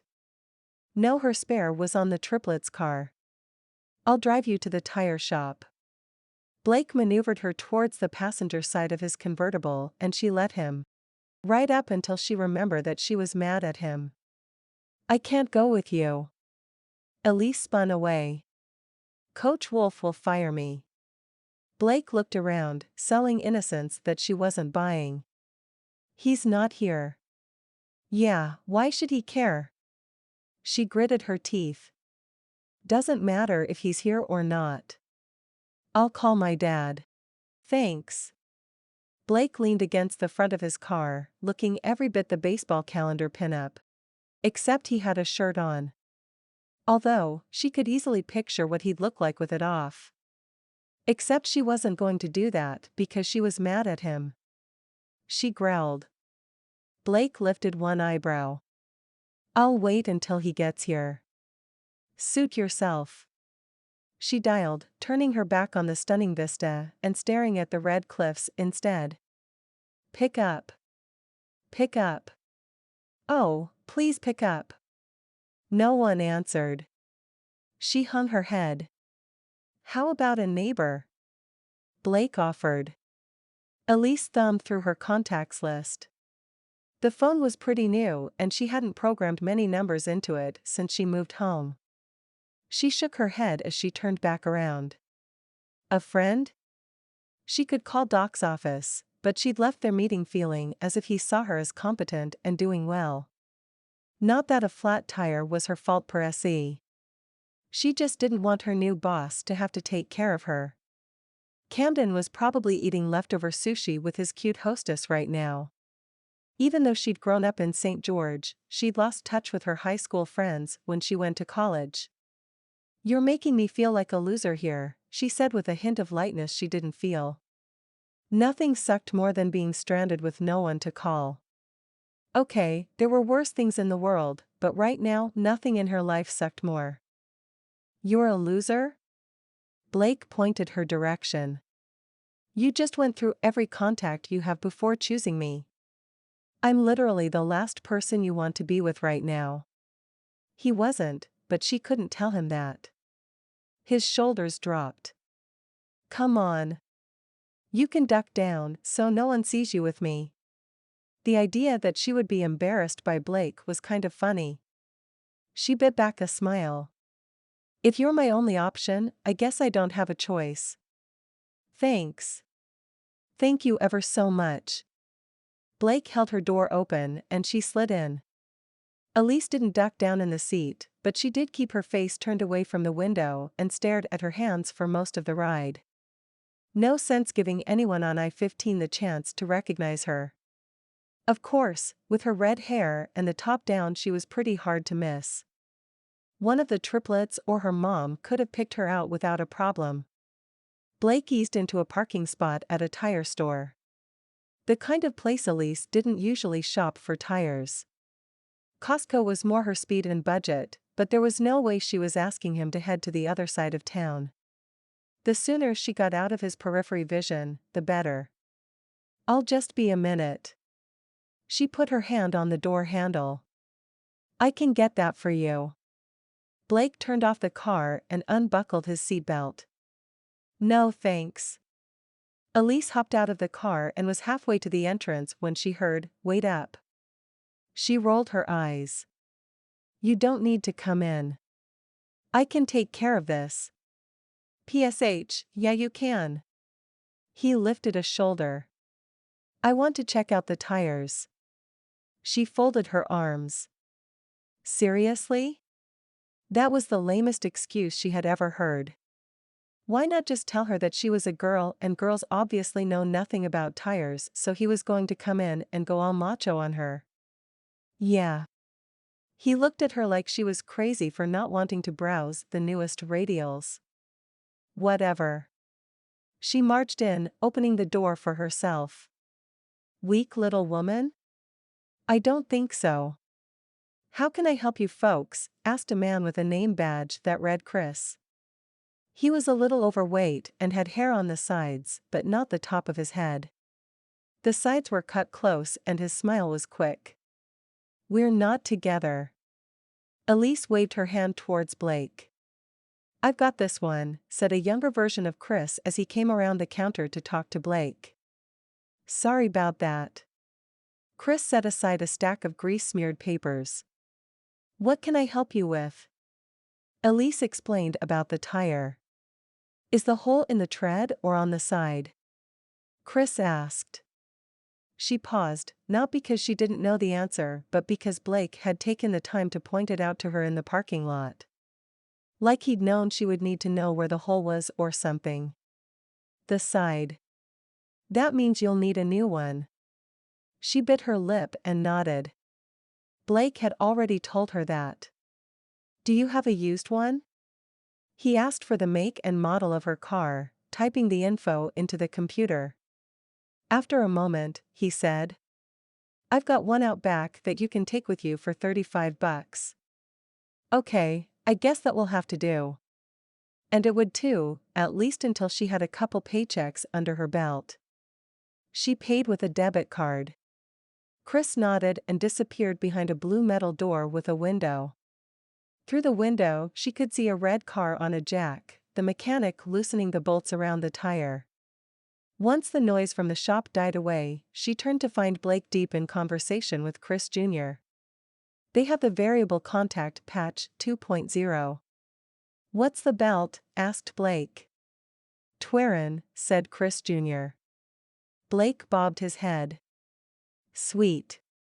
I can have them next week. Thanks. I'll come by after we get back from Colorado. Great. It was nice meeting you, Mr. Riggs. Call me Blake. Blake stuck out his hand. He didn't pay one bit of attention to the grease as black as night around Junior's nails and in the cracks of his skin as they shook hands. Elise pressed her lips together, considering his friendliness and open way of talking to strangers. He seemed like such a good guy. The shop noise filled the showroom and Elise spun to see Chris rolling out a tire. Do you need help putting this on? Blake slid his hand into the rim and picked up the tire like it didn't weigh a thing. For him, it didn't. Stupid muscles and crap. We've got it. Thanks. Chris pointed at them. I thought you two weren't together. Elise scowled at Blake. We're not, she insisted. Blake lifted his spare hand in a women. Can't live without them gesture. Chris gave him a good luck with that one nod. With a huff, Elise pushed through the door and into the warm night air. A second too late, she realized she should have held it for Blake. He was carrying her tire, after all. She flipped around only to have to jump out of the way as it flew open, almost hitting her. You okay? Blake asked. I'm fine. She stomped towards the car, irritated for all sorts of reasons, all of which she knew were stupid by themselves. Like, why did Blake think he could just carry out her tire without asking? And what was with throwing the door open so fast? Didn't he know you were supposed to push gently so you didn't dismember someone? The heat seeping out of the blacktop did nothing to cool her temper as Blake put her tire in his trunk. They got into the car and she folded her arms. So what, are you sponsored by a tire company or something? Blake had the audacity to laugh. I wish. Tell them I'd be happy to. He leaned back in his seat. My family owns a tire shop back home. Anytime I wasn't in school or on the fields, I was in the shop. It was a great way to grow up. Elise's hands fell into her lap. That was not what she'd expected at all. She wasn't sure what she'd expected, but it wasn't the image of a younger Blake with hands as black as Junior's spending his Saturday mornings sweeping out the family's shop. How about you? Blake asked. She took a deep breath and studied her hands. Anytime I wasn't in school, I was on the field. My dad was the best coach ever and he expected our full effort 24/7. Blake made the turn to get back on the freeway. How come you aren't playing now? I blew out my knee. For a catcher, that's a game changer. How did you? You caught the tape with your palm out. Almost as if you had a glove on. Her lips curved up and she rested her elbow on the console between them. Well, in the process I learned that I love PT and I got this amazing job out of it, so silver linings, right? Blake hooked her pinky finger with his. I'd say so. Elise pulled her hand away. With Blake melting her walls with every look and half smile he sent her way, she had to. She had to break the contact because even that small touch was enough to set her heart to skipping. Chapter 10. For one small moment, everything had been centered. And then Elise pulled her hand away. Needing her touch, needing the way it made him feel, wasn't something he was comfortable with, and yet he had no desire to make it stop. In fact, all he could think about was how to make it happen more often. He pulled alongside her car and retrieved the tire iron, and jack from his trunk. "You probably don't leave home without one of these, do you?"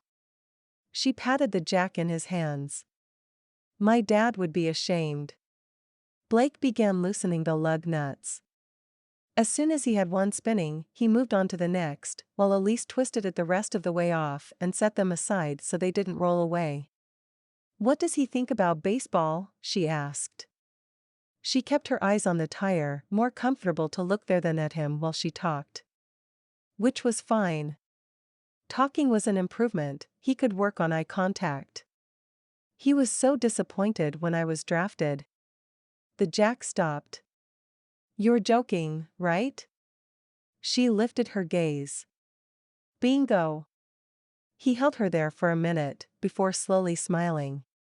She swatted his calf, the only part of him she could reach while kneeling by her car. "Be serious." "I am." He was disappointed I wasn't drafted by the Yankees. He's president of their fan club. Blake lay on his back and set the jack under her back axle. Once it was in place, she pumped the jack to lift the car. Elise shook her head. "Poor guy. How will he ever get over the disappointments you've brought into his life?" She smiled, and Blake's chest got all big and warm. "I've got a brother who fills in the gaps. He has a wife and 2 kids, still works with Dad." She stared up at him. "You miss them?" He grunted. "Every day." She patted his leg, leaving behind a grease smudge. He stared at it. "Oh, sorry." She looked at her dirty hands, and her nose wrinkled. He resisted the urge to kiss her forehead. "No worries. When I was younger, every pair of jeans I owned had black streaks on them." "Your poor mother. I can't imagine the laundry." He broke into a smile as he removed the old tire and lifted the new one in place. "My mama would love you." "Why?" Elise put a lug nut in place for him to tighten. They hadn't divided up jobs or anything, they just kind of fell into a comfortable rhythm, a shadow of the connection they shared when their lips and bodies came together. "But it was enough. Because you keep me in line." He started tightening lug nuts. "Ha!" Elise sat down with her back against his car. He gave the bolt a final jerk and joined her, wiping the perspiration off his forehead with the back of his hand. "I'll never get it loose if you tighten it up like that." Blake picked up her hand and looked it over. "That's the idea. I like being needed by you." She leaned into his shoulder. "Blake, we shouldn't." "There's an interesting thought." "What?" "You said we shouldn't." "Not don't or stop. We shouldn't implies I want to." She laughed. "You're incorrigible." "Does this mean you're encouraging me?" She jumped to her feet. "Blake Rygs. You may have a big, fat 2-year contract, but I don't. I need this job and I need you to stop inviting me to do things I shouldn't."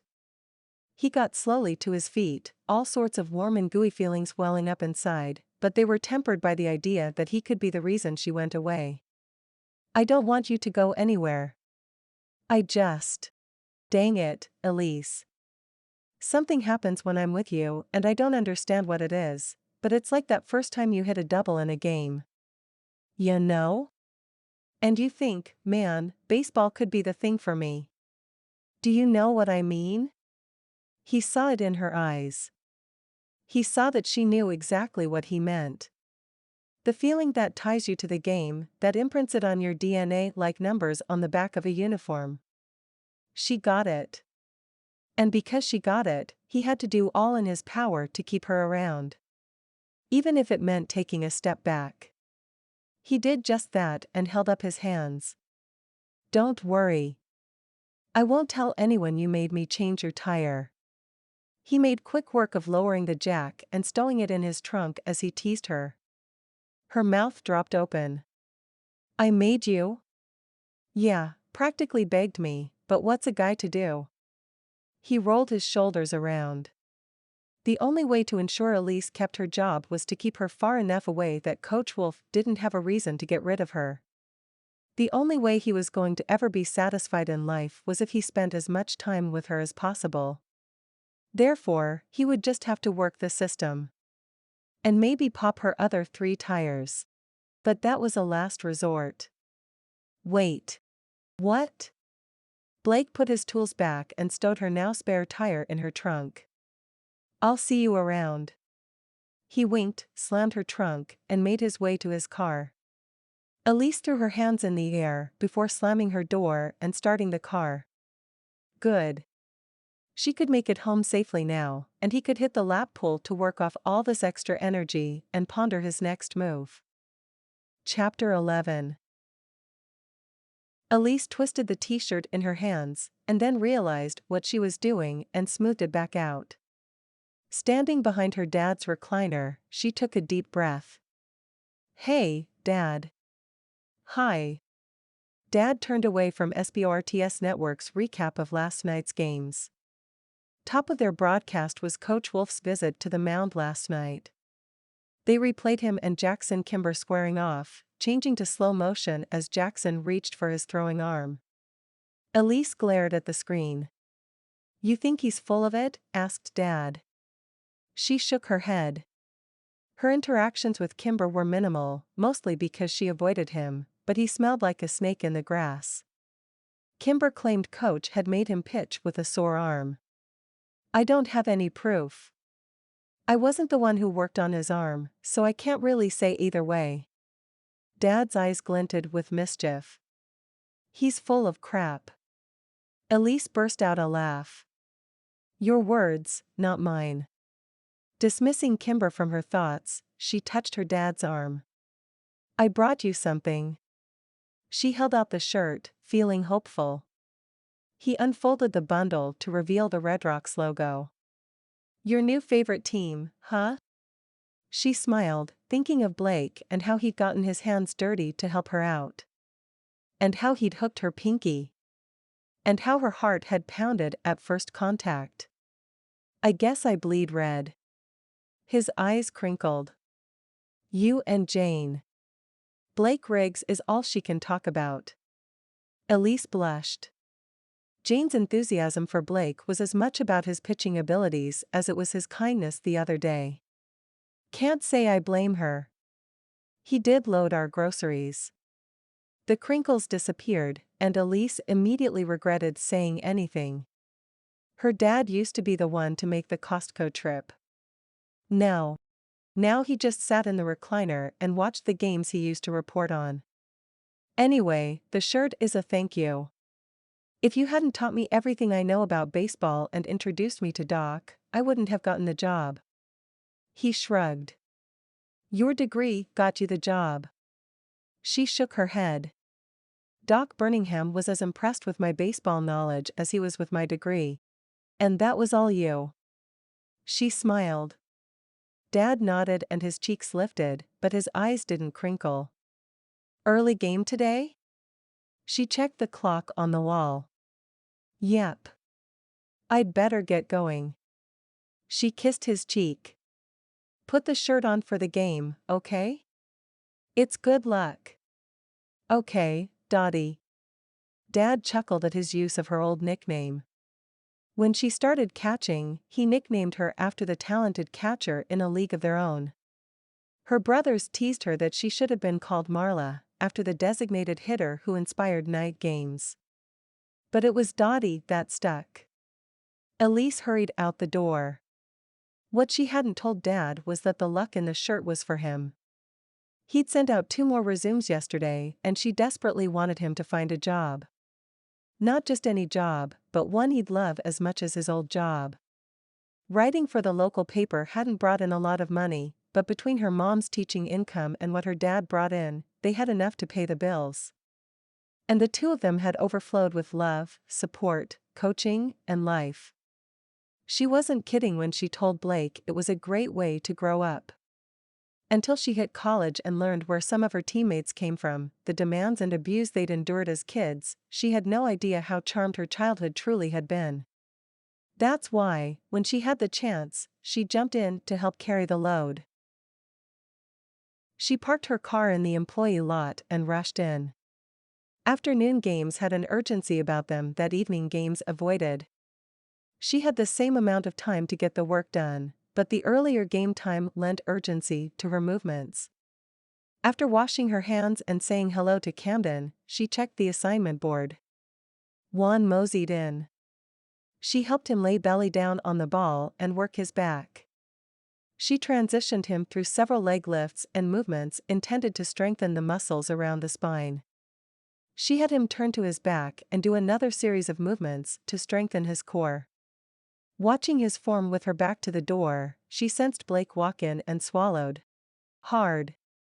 She hadn't expected to see him. Although, she'd seen him plenty in her daydreams before bed as she relived every moment of changing attire with him. She looked over her shoulder, unable to resist. Blake winked at her before addressing Camden. "Do you have time to do my shoulder today?" Camden wrinkled his forehead. "I've got Jackson coming in." Mrs. Wolfe ordered a full workup. Elise gritted her teeth.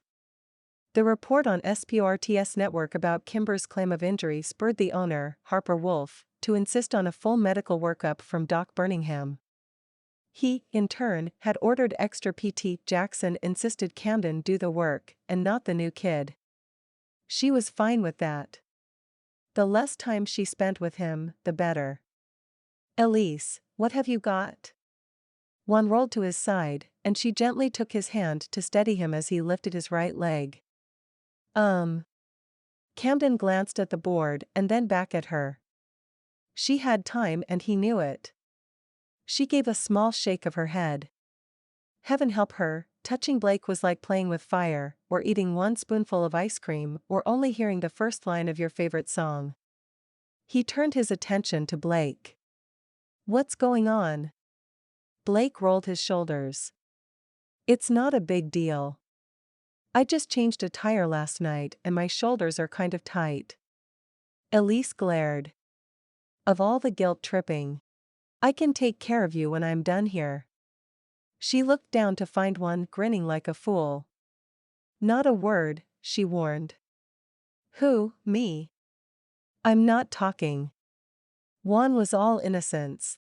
Big, fat, fake innocence. "Shut it." She laughed. He zipped his fingers over his lips and bounced to his feet. "She's all yours, dude." He winked at Elise and pointed to Blake. Her face heated. At least, Camden was here to make sure things didn't get out of control. She hadn't told him what happened before. There was no point in confessing to a makeout session with a player. It would only make her look bad, and she wanted Camden to trust her.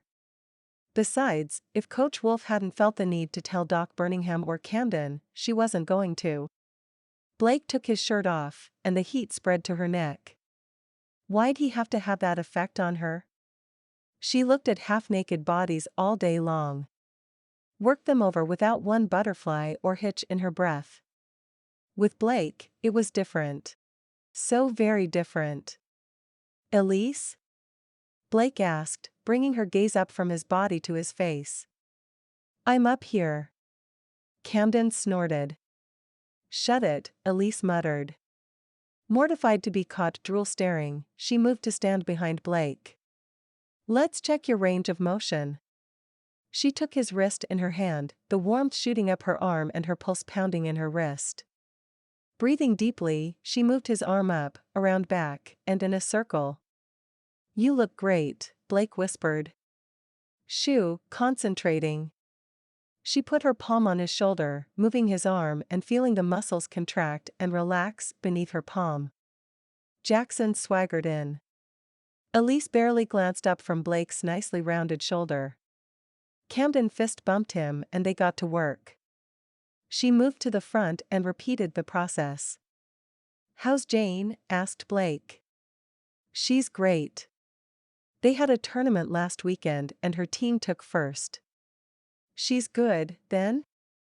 "She's a better bat than I was at her age." "Is she a catcher too?" "Pitcher." Something caught, and Elise pushed him back to lie down on the table so she could work out the knot. Blake held her gaze as he leaned, the desire in his eyes coming across like a fastball she wasn't prepared for. She blinked and turned away. "What about your brothers?" "What? What positions do they play?" "2 pitch and 1 catches." "All on the same team?" "For high school, yeah." "That's cool." "I'm not gonna lie, seeing 3 Smiths on the back of their jerseys makes my heart burst with pride." "Senior year, right? Have they been scouted?" She paused, impressed that he remembered so much from their short conversation several days ago. "Jordan and Adam are staying close to home. They got scholarships to Dixie State. Bryce is a lefty pitcher and he was recruited by Rice. He leaves in July." "You're not happy." "They're the 3 Musketeers. I'm worried about him going out on his own." "Yeah, but he's a lefty. That's bound to grab attention." "I know." She sighed. "Does it bug the others?" "Not that they would say. But we Smiths are a competitive group. Although our parents tried to keep it out of the family room." "What about you? Does your brother resent all this?" "What? All this?" He motioned to his bare torso. So beautifully laid out on the table. Elise followed the direction of his hand before blushing. "No. Your baseball career. I'm the black sheep, remember? The boy who didn't take over the tire shop." "Right, you're the big disappointment." She crinkled her nose at him.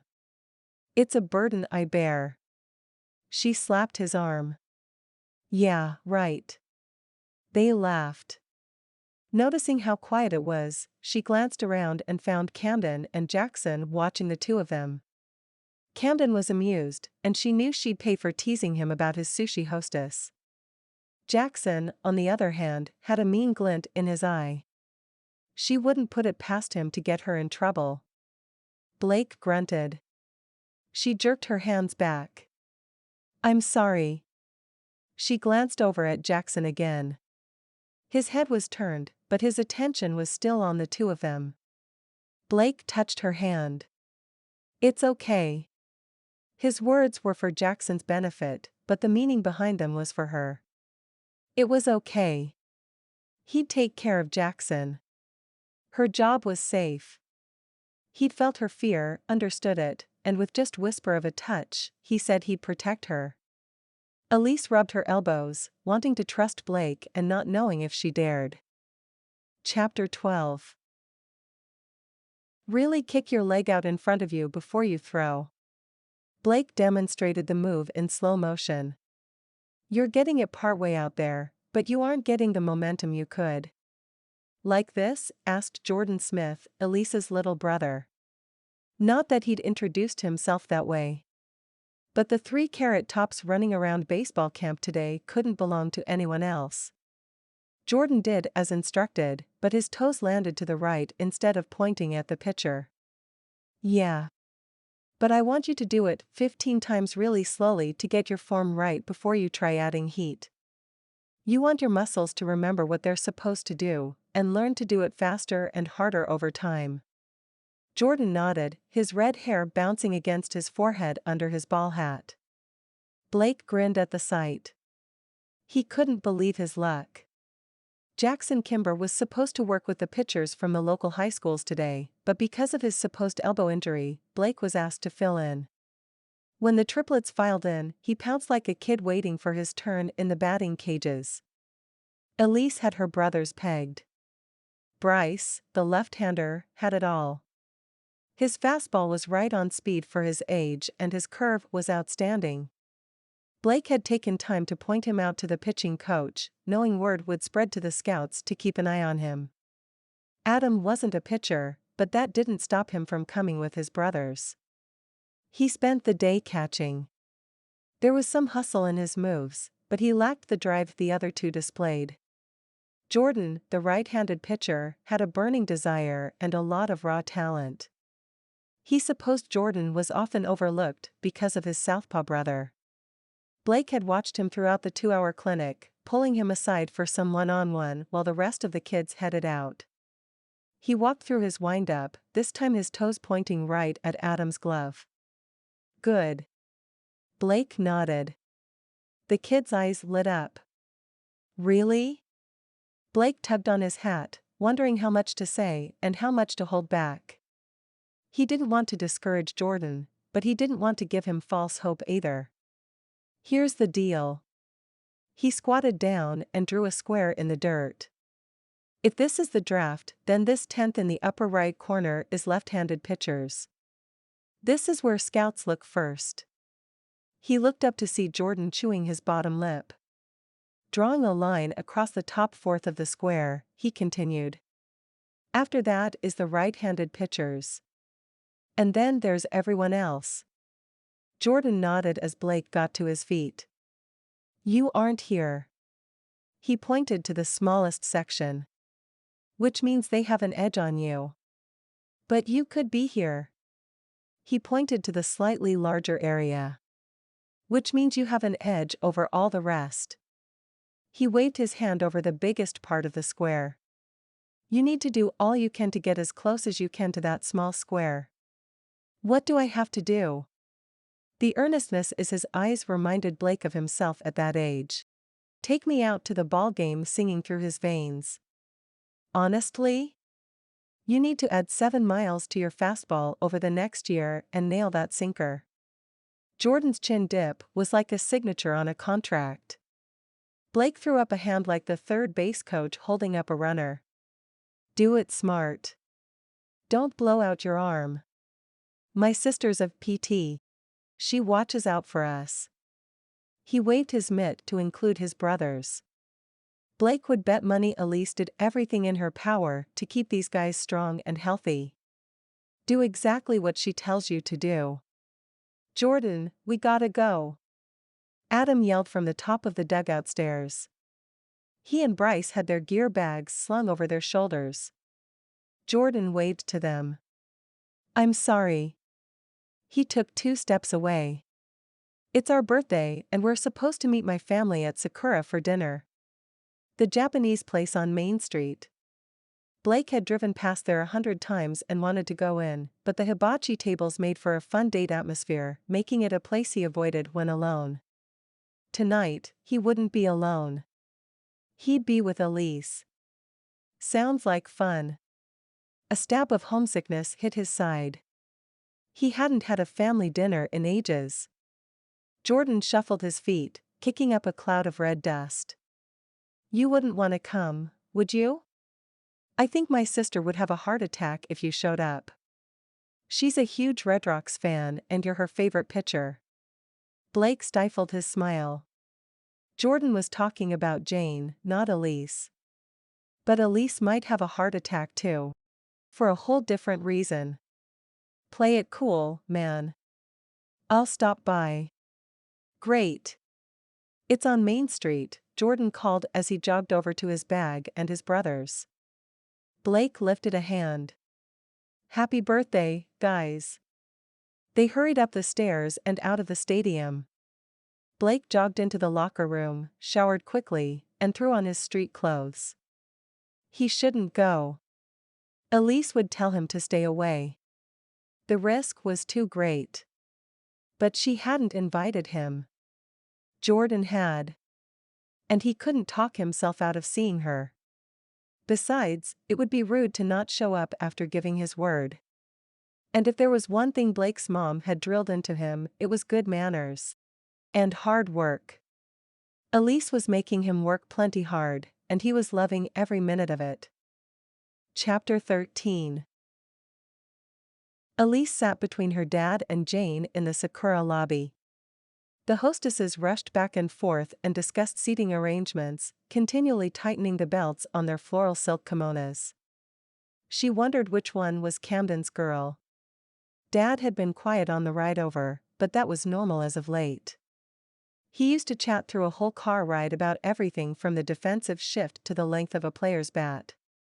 She missed his chatter. He'd worn the new t-shirt she gave him, though. She bumped his shoulder. "You'd fit right in with the team, Dad. Your beard is coming in nicely." He lifted his shoulders. "Do most of them have facial hair?" Blake's smooth cheeks flashed through her head. She blinked the image away. "Not all of them." It was a good thing, too. She was pretty sure a 5 o'clock shadow on Blake would be really, really attractive. Like, tongue hanging out good looking. Her brothers piled through the door, laughing and shoving. "Honestly, can't you three walk normal?" asked Mom. She brushed her copper hair over her shoulder and stood up. The hostess turned towards the commotion. "Table for 7, said Mom. 8, said Jordan. 8, asked Dad. Bryce shoved Jordan. "He invited someone." "A girl?" Elise wiggled her eyebrows. Her brothers had made a pact to swear off girlfriends their senior year and focus on ball. Much to the disappointment of the senior class girls. The triplets laughed. "No," said Jordan. Mom's hand went to her hip. "All right, you three, what's going on?" "Who'd you invite?" "Him." Jordan pointed to the glass door as Blake Rygs climbed out of his convertible. Elise grabbed Jordan's triceps and squeezed. "You are so dead," she hissed. Jordan wiggled out of her hold. "I didn't think he'd actually show." He stared at her as she stared at Blake. "Oh my gosh. You like him?" Blake pulled the door open. He was all calmness and polite smiles for her family, and Elise was all knots and tangles. She looked for a place to hide. The golden lion statue was half her size. Maybe if she squatted behind it? "Hush now," said Dad.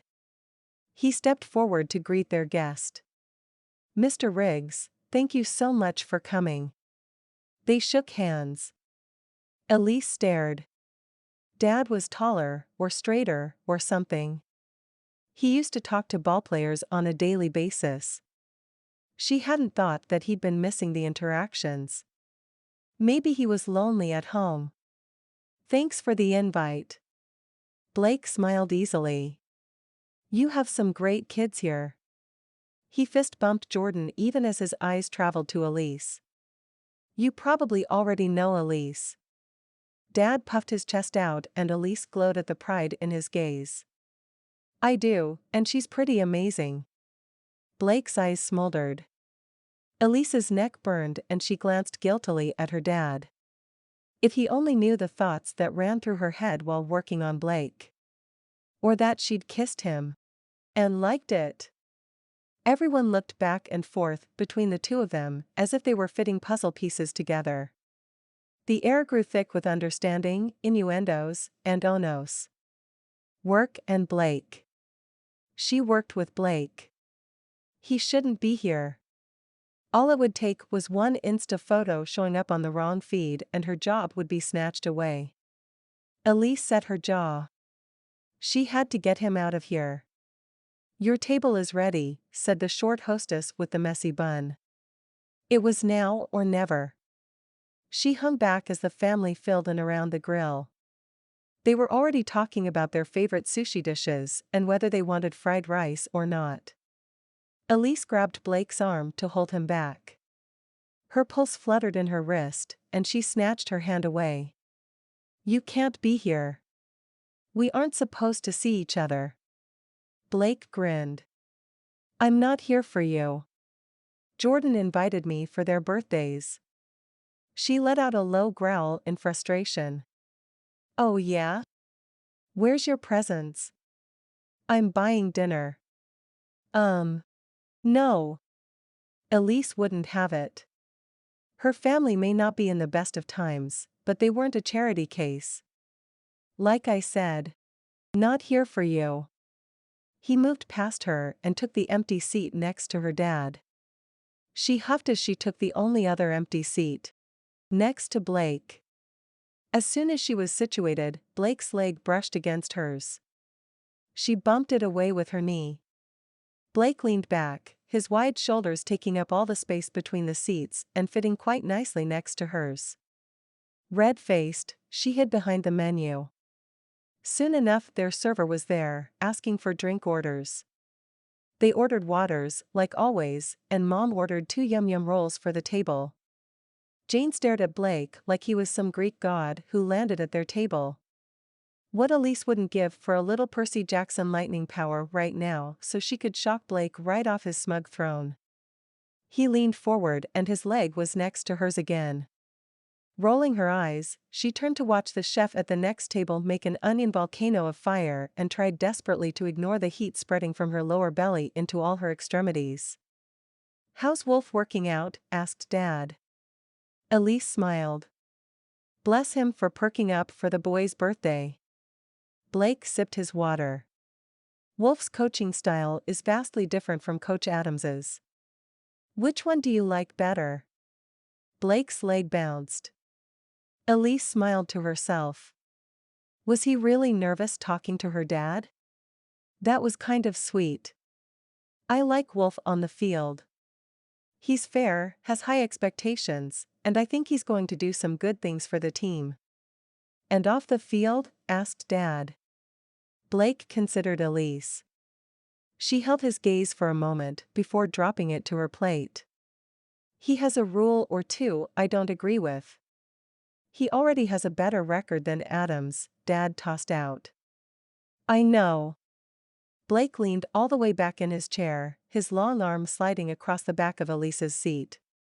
Like he was just too big to fit in this space meant for mortals. "We're all happy tucking a few wins into our pockets." Bryce winked at her and nodded towards Blake's arm. She shook her head and took a long pull from her straw. "You guys might have a shot at Colorado," continued Dad. "When are you up in the rotation again?" "Wed night," Jane answered for Blake. He leaned forward and grinned at her. "Nice." She blushed and ducked her head. Dad nodded. "Watch out for LeMahieu. He likes them on the outside of the plate and that's your sweet spot." Blake nodded. "What about Blackman?" "He can hit anything, but cutters fluster him." The conversation traveled easily around the table as they discussed the upcoming series, some of the Red Rocks players, and the Rockies. As the meal wore on, Elise found herself leaning into Blake. Somehow he'd slid into her family as easily as he stole third the other night. No one paid any more attention to his arm around her, and she found that it fit just right. By the time the last of the yum-yum rolls disappeared, everyone was pleasantly stuffed and languid. Mom leaned around Dad and said, "Blake, we're headed back to our place for cake and ice cream and would love to have you join us." Elise shook her head. Dinner in a public place was one thing, but taking him home was not an option. "I'm sure Blake has plenty to do to get ready for the road trip." They all stood just as the server came with the check. Blake took it and slid his card inside without saying a word. "I can't let you do that," said Dad. Blake grinned. "Please. It's my way of thanking you for helping me feel at home here." He handed the folder back to the server. She hurried off to avoid conflict. Dad patted Blake on the back. "Thanks." "Thank you, sir." He rubbed his palms together. "Did someone say cake?" Mom laughed. Jane giggled. Elise shook her head. The man would not give up. While that was a great quality in a pitcher, it was driving her insane. Especially since she liked it. She liked having his arm around her. She liked that he listened to every bit of advice her dad handed out. She liked a lot of things about him, and there was nothing she could do about it if she wanted to keep her job. Blake was making her life difficult.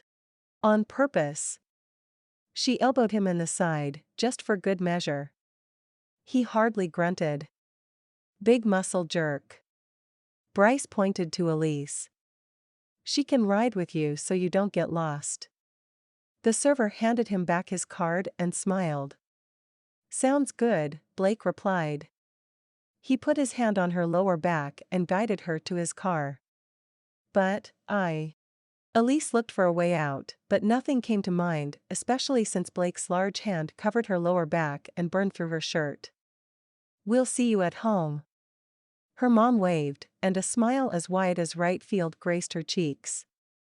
Elise hadn't seen a smile that wasn't weighed down with stress in ages. Tonight had been good for her, for all of them. And she had Blake to thank for that. With a resigned sigh, she climbed into his car. Blake shut her door, walked around, and settled behind the wheel. So your dad is a total guru. Elise relaxed into the seat. He used to write for the local paper. He was good too. But he was hedged out by an ambitious guy who didn't have a family to get in the way of his career. That sucks. He pulled out of the lot and followed her directions. Yeah. He used to say that baseball was his first love and mom's his true love. She ran her finger along the seam of her jeans. Tonight was great. Thank you. Hey, I got some great tips. I'm gonna throw all the cutters I can at Blackman. Elise laughed. I can't wait to see it. Your dad's got a lot going for him. Your family is great. They are pretty amazing.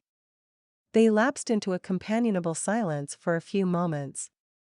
Elise tried not to stare at Blake, but every time her eyes betrayed her, he caught her looking.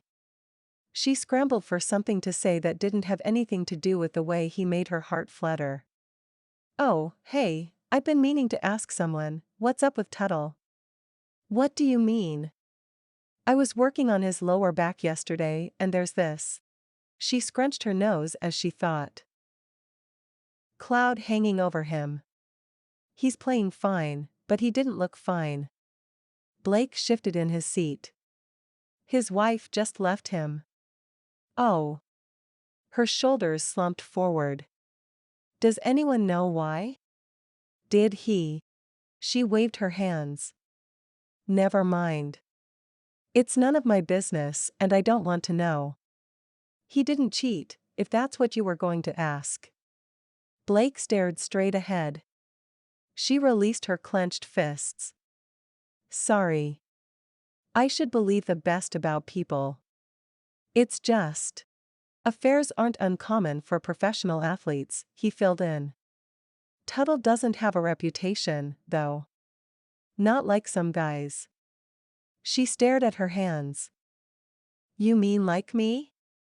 Blake raised an eyebrow. Elise couldn't look at him. There weren't any specific stories in the press. All she had to go off of was a few warnings. Yet he didn't seem like the type to sleep around. She wanted, so badly, to believe the best of him. You are known as quite the ladies' man. By who? Juan? He smiled. Yes, him. He warned me about you. She shoved his shoulder. Among others. Blake shook his head. And I thought Juan had my back.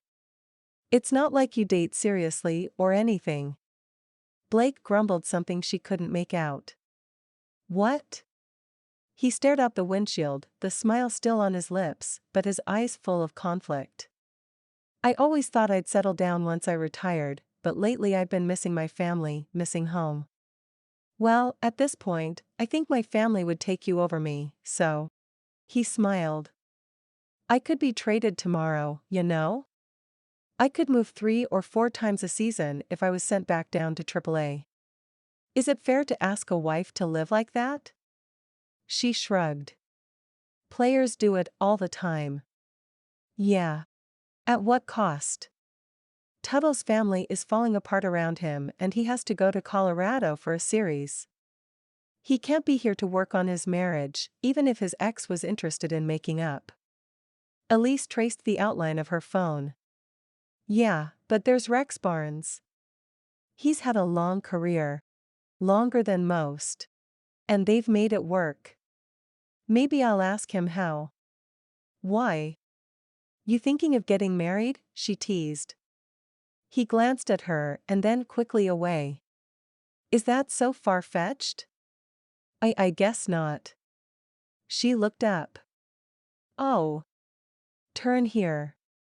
They pulled into her very modest home and she tried not to look at it through his eyes, but all she could see was the chipped tiles on the roof, the weathered shutters framing the windows, and the dry patches of grass.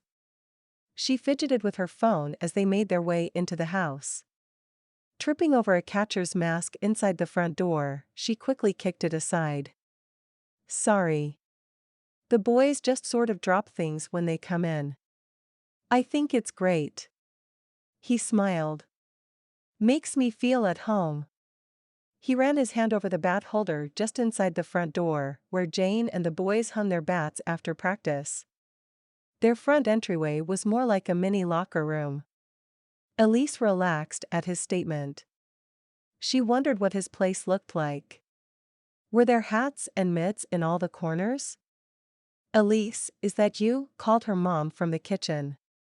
Yeah, she replied. Get on in here, we're about to light the candles. Elise shrugged. Come on. She expected Blake to follow her, but she didn't expect his hand to grace her back. Nor did she expect an attack of nervous giggles. Working diligently to keep herself together, she led him into the kitchen, where her entire family grinned like the kid who scooped a triple. Chapter 14. Blake sang happy birthday knowing there was a goofy grin on his face, but he didn't care. Elise's family was awesome and he'd had more fun at dinner than he had in a long time. There was just something about sitting around with a bunch of people, all different ages, who cared about one another. That sense of family had been missing from his life for a long time, and he wanted it back. He planned to invite his parents to Colorado for a few days. They could see some sights, watch the games, and they'd spend the evenings together. But he knew that even that wouldn't be enough. Part of what made the night stand out from all others was having his arm around Elise. He'd had his arm around enough women to know that being near Elise was something special, and he didn't want that feeling to end. When he looked inside, the truth was clear. He wanted a family to come home to at the end of a long day, or even the end of the best days. He watched Elise as she checked Jordan's elbow, discussing exercises that would help him speed up his fastball. He loved that the advice he'd given on the field was openly discussed around the table. That he'd been a part of the team. We can paint a line on the mound out back. You can use it to make sure you line your foot up correctly when you kick, offered Mark. Elise's dad had been a stat sheet of information over dinner. A lot of fans had ideas about how he should play a game, but Mark's comments weren't full of the frenzied urgency of the mega fan. He talked as easily as any of the coaches. From what Blake had seen on the field, coaching was as much a part of being a father for Mark as scooping the ice cream at his son's birthday party. Jordan leaned across the table, his face eager. That would be great. He turned to Blake. What do you think? Blake nodded. Your dad's right on the money. Mark handed Blake a plate of Neapolitan cake and ice cream. Blake grinned. 3 flavors in one cake. Like having triplets. Elise's hand found his leg under the table and gave it a squeeze. Blake's attention was immediately diverted to her, but she continued to talk to Jane about helmet-friendly hairdos, pretending nothing had happened. Maybe it was nothing for her, but now that she'd touched him, Blake couldn't get his mind back to the conversation. Thankfully, he wasn't called upon to offer an opinion again. Taking a huge bite of ice cream, he let the cold pull him out of his Elise-induced fog. The cake was great, Jane. Adam fist bumped his little sister. She blushed as she glanced at Blake. Thanks.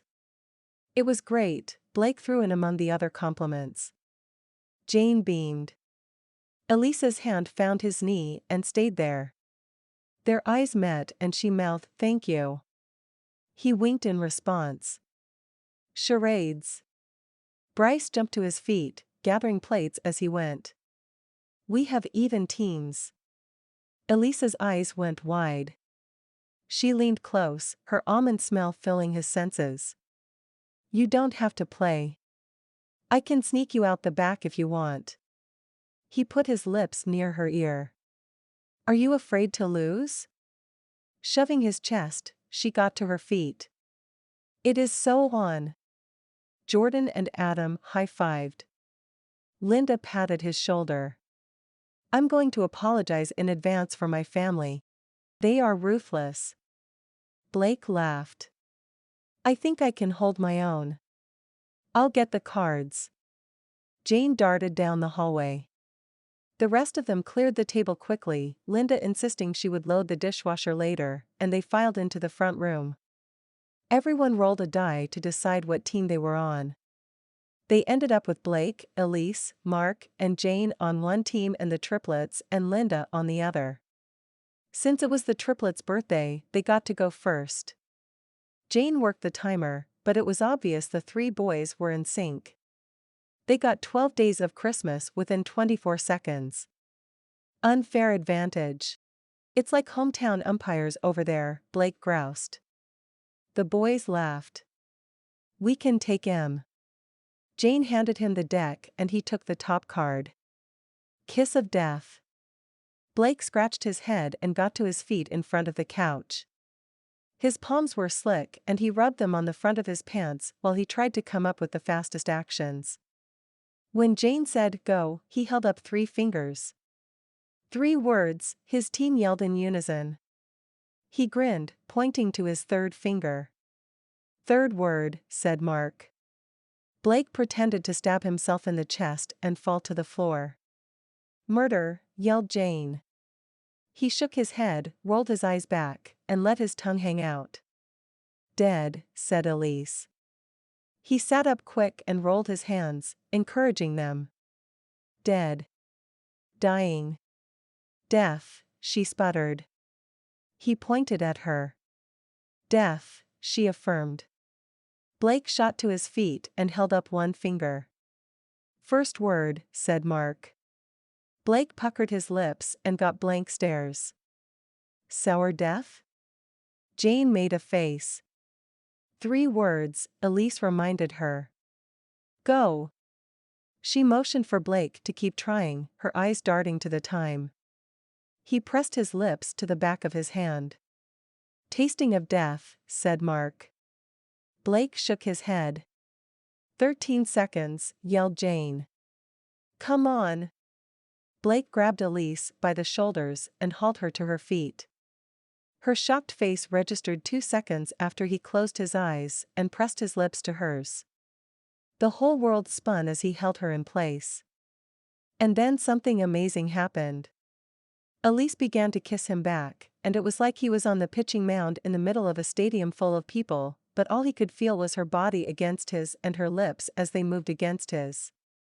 A loud buzz sounded and they broke apart, staring at each other. Blake couldn't believe he'd done that. In front of her father, nonetheless. Yet it was the most natural thing in the world. "Our point," said Bryce. "Yeah, but he's the one that scored," joked Adam. "That's enough," warned Mark. Blake dropped his hands, not sure if Mark was talking to him or Adam. "We lost." Elise cuffed his shoulder and took her seat. "Depends on how you look at it," he said quietly as he sat next to her. Jane folded her arms and glared. "What?" He held up the card. It was Kiss of Death. "That's not what it looked like," she muttered, then tried to stifle a smile. I'm up. Linda jumped to her feet. Jane readied the timer. They got food fight. Next, Jane did a great impression of ironing a shirt, which Linda assured them she'd never done in her life. Everyone laughed and teased and played hard until they'd gone through both teams twice. Blake had never been in on a game night that was more serious than the playoffs. No wonder the kids all turned into athletes, their competitive natures were nurtured in a positive atmosphere. There was no name-calling, no derogatory remarks, but there was plenty of smack talk. Blake did his best to pay attention and win the game. On one level, he was right there, throwing out the first thing that came to mind and scrambling to guess the clues. On another level, he was back in that kiss, the attraction overwhelming his senses. He'd think he had the situation under control, and then Elise's arm would brush his and send him into a tailspin. For her part, she hardly looked at him. He got the sense that she was working just as hard to focus on the game as he was.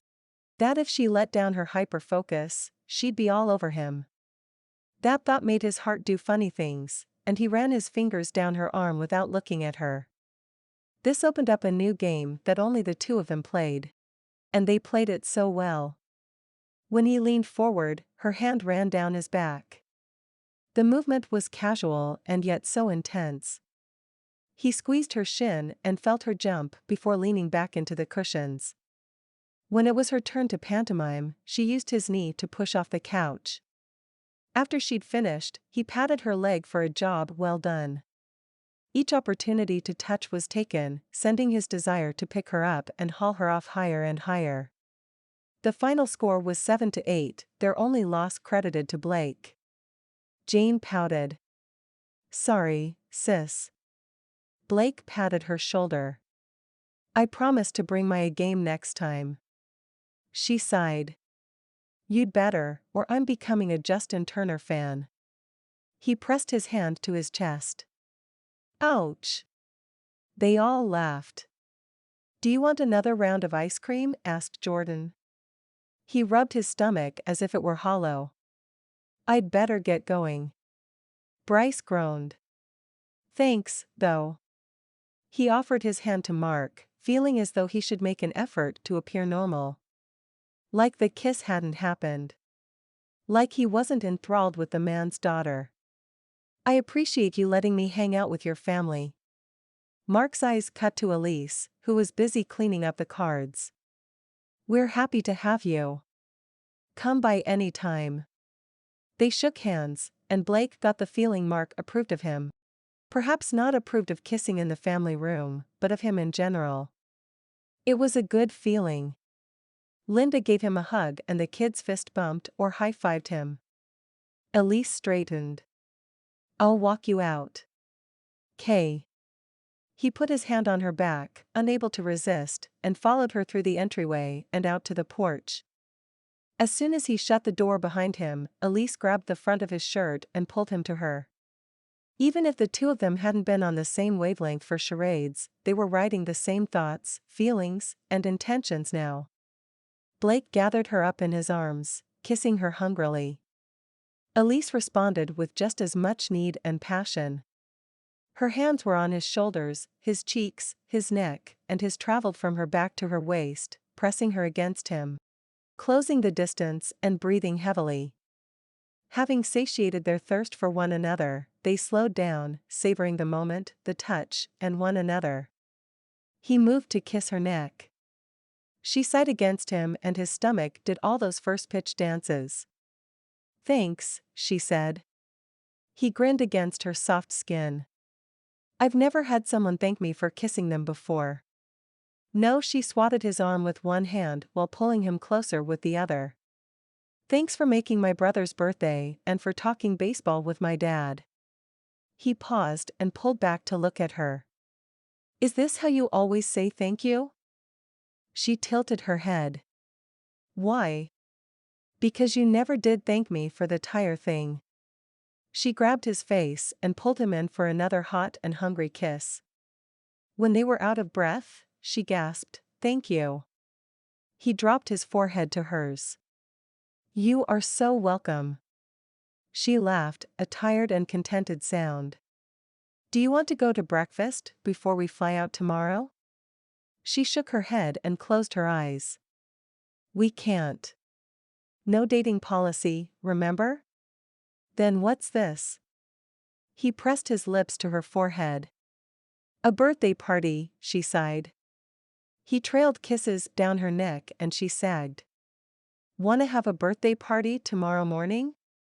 She giggled. She didn't say no, but he knew what the answer was. Knew it and hated it all at the same time. He slid his hand down her arm and hooked her pinky. I wish you were coming with us. That's probably not a good idea. Why not? Because you, Blake Rygs, impair my judgment. Are you saying I'm a bad influence? The worst. She kissed his neck and his skin lit on fire. What's your number? She lifted an eyebrow. For emergencies only. He lifted one hand in a Boy Scout sign. She laughed. You are not as innocent as you pretend to be. Sure I am. He nuzzled her neck, making her giggle. Sigh. Give me your phone. He handed it to her and she put her number in. Emergencies only. Of course. He tucked his phone back in his pocket. Your trouble, Blake. I can feel it all the way down to my runners. He smiled. I think I'm in trouble with you. He was. This girl had him thinking about changing his plan. A plan he'd had since he made the high school freshman baseball team, A. Win the state championship, B. College. On scholarship, C. Minors, D. Majors, E. Retirement, F. Family. All of a sudden, F wanted to bump in front of E. By the time he tore himself away from Elise, the whole alphabet was in a jumble and he had one goal, her. Chapter 15. Elise sat in the same spot she'd sat while playing charades and fighting her attraction to Blake. By the time he called Jane sis, she knew she'd lost more than family game night. She had fallen hard for Blake Rygs, and there wasn't much she could do about it. So it was probably a good thing that she was watching the Red Rocks game at home with her family instead of from seats in the Rockies stadium, where Blake would be too close. She chuckled to herself. Blake on the mound and her in the stands was considered too close for her.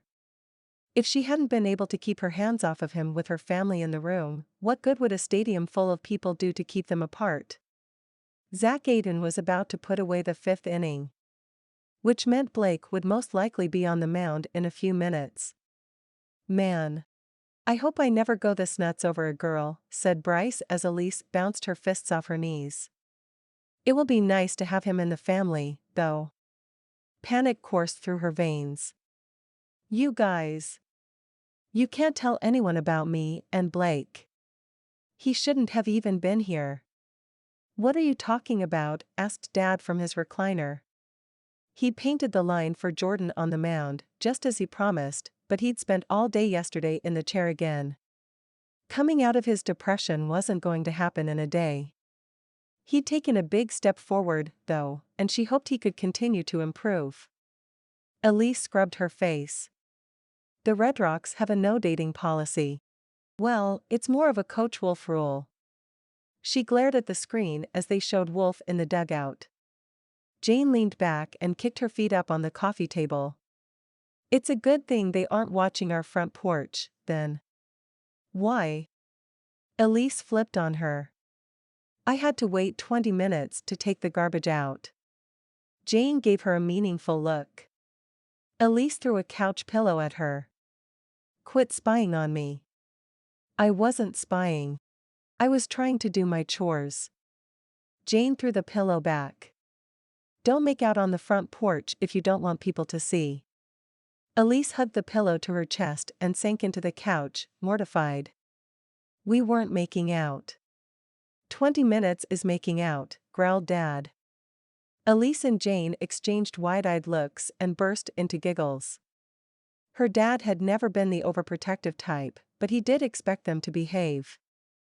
Though kissing Blake had been her most passionate experience to date, they were still within the bounds of appropriate behavior. She'd like to experience a lot more appropriate behavior with him when he got home, though. Struggling to bring her thoughts back to safe ground, she focused on the game. Blake took the mound in the 7th inning. He looked good. Loose. Limber.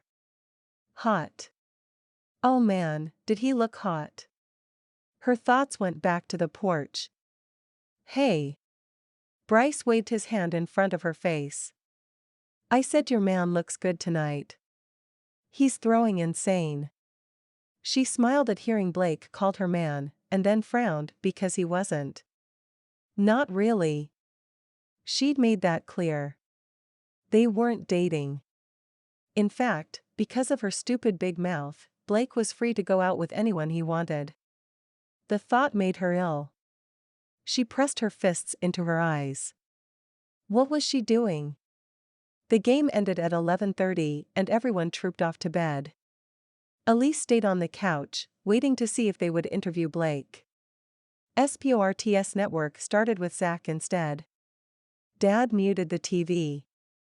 Elise turned to look at him, but he just flipped the remote over and over in his hands. Dad? The dam finally burst and Dad's words spewed out with as much regret as anger. I'm sorry, Elise. I'm sorry you feel stuck in a job that's keeping you and Blake apart. I'm sorry you feel like you have to fill in for me. I'm letting you down. Elise bolted upright. Dad, no. I love being here and I love my job. It's what I've always wanted. Dad fiddled with the remote.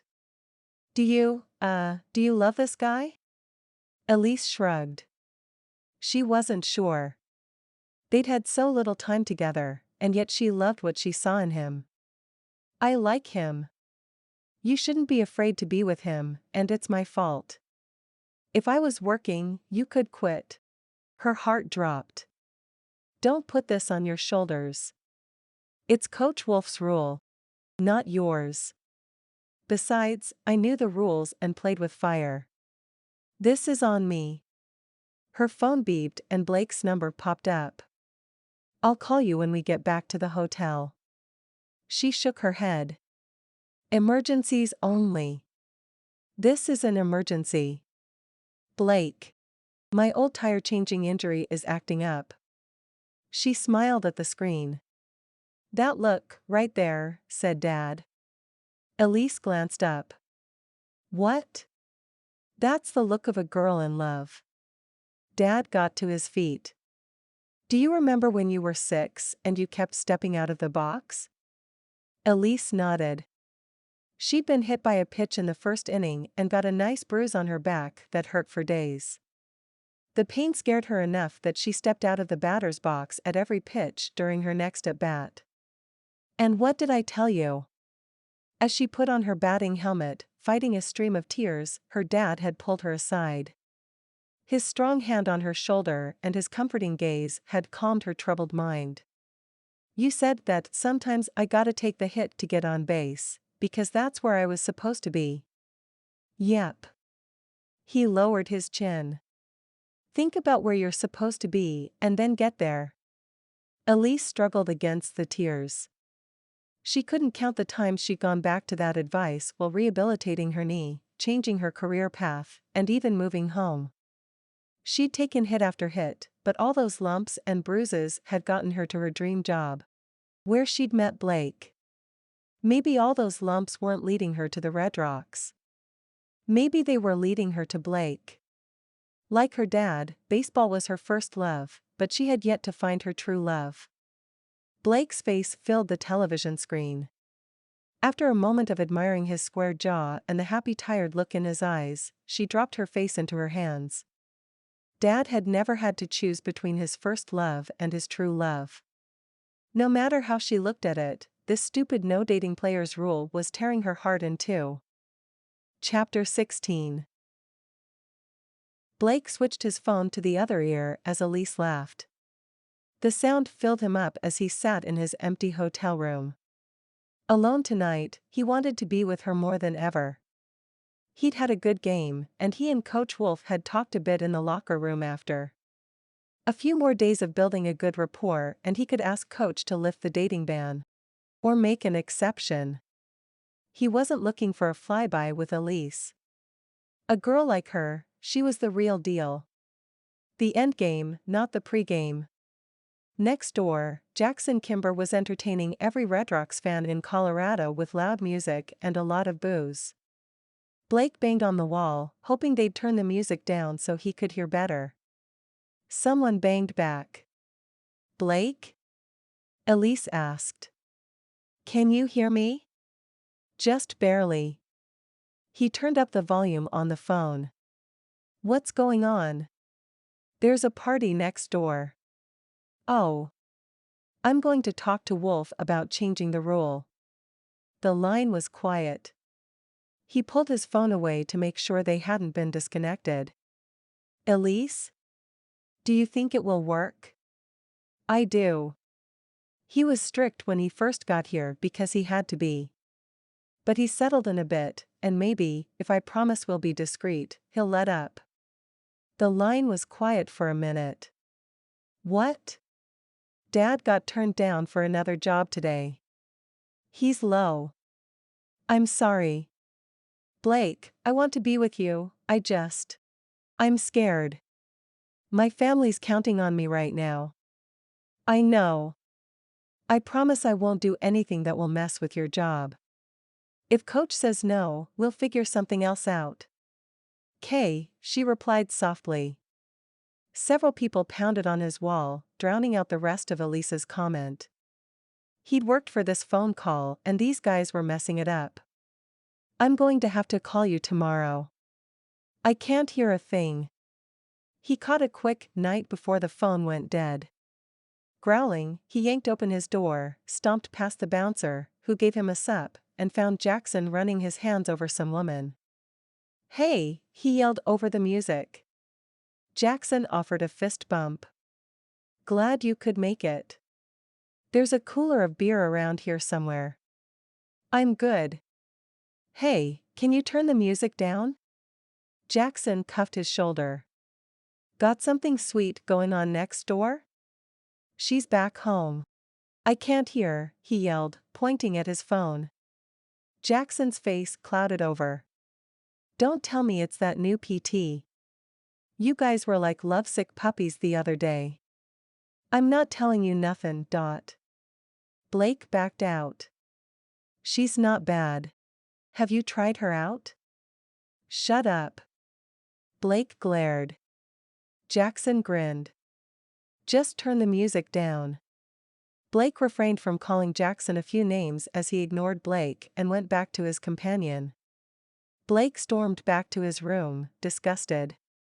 Disgusted with Jackson, and disgusted that it wasn't that long ago that he would have stayed and danced with a few girls. Just to pass the time. The clock on the nightstand read 2:54 a.m. He couldn't call Elise back and he was too ticked off to sleep. Yanking the phone off the cradle, he called the front desk and complained about the party next door. Yeah, he was breaking one of the players' rules. You don't rat out your teammate. But he couldn't get over the look on Jackson's face when he mentioned Elise. 15 minutes later, the music shut off and Jackson's door slammed. Blake looked through the peephole and saw owner Harper Wolf and Coach Wolf headed towards the elevators. He cringed and hoped Coach Wolf didn't know it was him who'd called in the complaint that got the two of them out of bed. Maybe he should put off talking to him for a couple more days. Chapter 17. The Red Rocks flew home from Colorado late Saturday night and had to be up early Sunday morning for a home game against Boston. Blake wasn't pitching, and every time he went past the PT room, Elise was busy. He planned to talk to Coach Wolf as soon as things slowed down again, but that meant he was forced to say hello through text. He didn't want to say hello over the phone. He wanted to say a very personal hello, lip to lip, but that wasn't going to happen unless he could get her alone. Alone didn't happen all day Sunday, so Monday morning he was starving for her. They lost their first game against Boston. By a disappointing 5 runs. Blake had a morning meeting with the new team's psychologist. He ended up spilling a little about being homesick and how his parents hadn't made it to Colorado. Dad had a conference and Mom wouldn't fly alone. Dr. Norris recommended scheduling a trip home. Blake agreed that it was a good idea, only he didn't tell the good doc that he wanted to take Elise with him. His mom would love her. After shaking hands and saying goodbye, Blake made his way to the locker room to suit up. Jackson came from the direction of the PT room, a smirk on his face. "What's with you?" asked Blake as they walked through the doors. "I was just enjoying a little PT." Jackson's grin widened. "But you know what that's like, don't ya?" He smacked Blake's stomach. "She's a fireball." Blake hardened his jaw. Jackson rolled his arm around. "Really knows how to get a guy to loosen up." Blake lunged, shoving Jackson back several feet. "Knock it off." Jackson took a second to recover from the shock and then charged Blake. Blake was ready, his chest heaving, his fist cocked. Rex Barnes hit Jackson from the side, knocking him off his target. Ross Ketchum grabbed Blake from behind, pinning one arm against his side. "Cool it," yelled Pablo Santa Cruz, the pitching coach. "You." He pointed at Jackson. "Cool off in the showers." "You."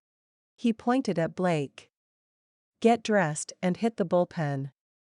Blake stared down Jackson, waiting for one flinch so he could go at him again. Jackson shook off Rex and stomped to the showers. Blake turned to Coach Santa Cruz, hating that he might have just messed up his chance to date Elise. Wolf told him that if Elise was a distraction, she'd be fired. He had no doubt Wolf would follow through. "You gonna tell Wolf?" Pablo shook his head. "He's got enough troubles right now." Blake swallowed. He had no idea what Pablo was talking about, but if Wolf was in the middle of something, changing his dating policy wasn't likely to happen. And starting fights in the locker room wasn't the best way to get on his good side. He changed as fast as he could and jogged to the bullpen. He needed to throw something. Chapter 18. Elise cradled the phone, fighting back the tears as she recounted the few moments she'd had in the locker room with Jackson Kimber. His suggestive comments bordered on crude, and in the middle of it Coach Wolf had walked in. And right in the middle of Coach and Kimber yelling at each other, Coach's wife walked in. It was bad enough to be on Coach Wolf's bad side, but to have the owner in the middle of all this was killing her. She didn't worry about Kimber. He wasn't her boss and didn't have the power to cause her any real problems. Mrs. Wolf said that Jackson has a mandatory round of sexual harassment classes now. "I doubt he'll bother me again." "He won't." Elise caught the edge to his voice. "What happened?" Blake sighed. "We got into it in the locker room, before the game."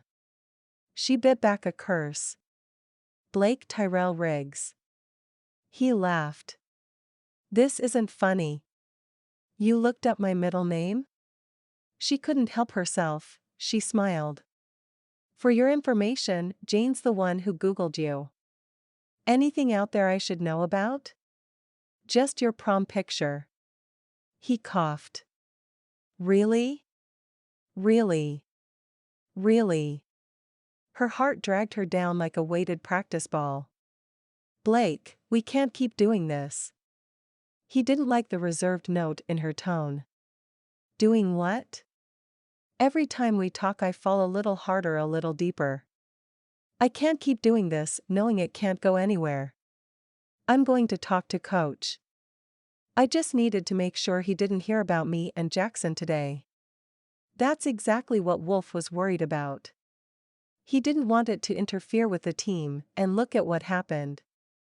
She ran her hand down her ponytail and flipped it over her shoulder. "Blake, we've got to just put it aside. I can't afford to lose my job and you can't afford to mess things up with Coach Wolf. You love baseball and I won't be the reason your career takes a nosedive." "My career is fine. For now. I gotta go." She had to get off the phone before she cried. If she caved and he offered even the slightest chance, she'd take it. Elise. Don't. Bye, Blake. She hung up the phone and hugged it to her chest. All her life she'd been told there was no crying in baseball. Obviously, Tom Hanks hadn't been in love with a pitcher. Chapter 19. The next 3 days were the worst of Blake's life. And that included prom, where he almost ended up in jail. He stayed out of the PT room, knowing that even the sight of her would be too much to withstand, and he'd end up on his knees begging her to be with him. Or, and he liked this idea much better, he'd pick her up and haul her off. Or, and this one was equally inviting, he'd lock them in the supply closet and kiss her until she saw things his way. By the 3rd day of sending unanswered texts, he was done. The whole situation was unfair and stupid. He was an adult, for heaven's sake. He should be able to date whomever he wanted. Coach could go pound sand. Marching into the PT room, he pulled up short when he saw Elise, her eyes rimmed with red and her whole being weighed down. Had he done this? His determination ebbed. She sniffed and pulled herself together. Hey! Hey! Not wanting her to dart away, he crossed the room on soft feet. You okay? Fine. She swallowed. Did you need something? Just you. Her lip trembled. Blake. Let's go to dinner after the game and talk. She shook her head. He reached for her, unable to be this close and not touch her. He knew it would be like this, knew it would be hard in the best of ways. And he still came. It's just dinner. Elise closed her eyes, fighting some inner battle. When she opened them, they went wild and she pulled away from him. I can't. Her response was reluctant, not offended nor angry, but resigned. She hurried into the storage room where they kept things like ice packs and gauze. Blake turned to find Coach Wolf in the doorway. You son of a... Isaac folded his arms.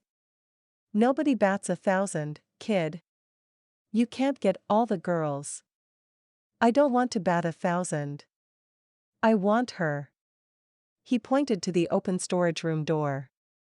Thanks to your edict, she won't have anything to do with me.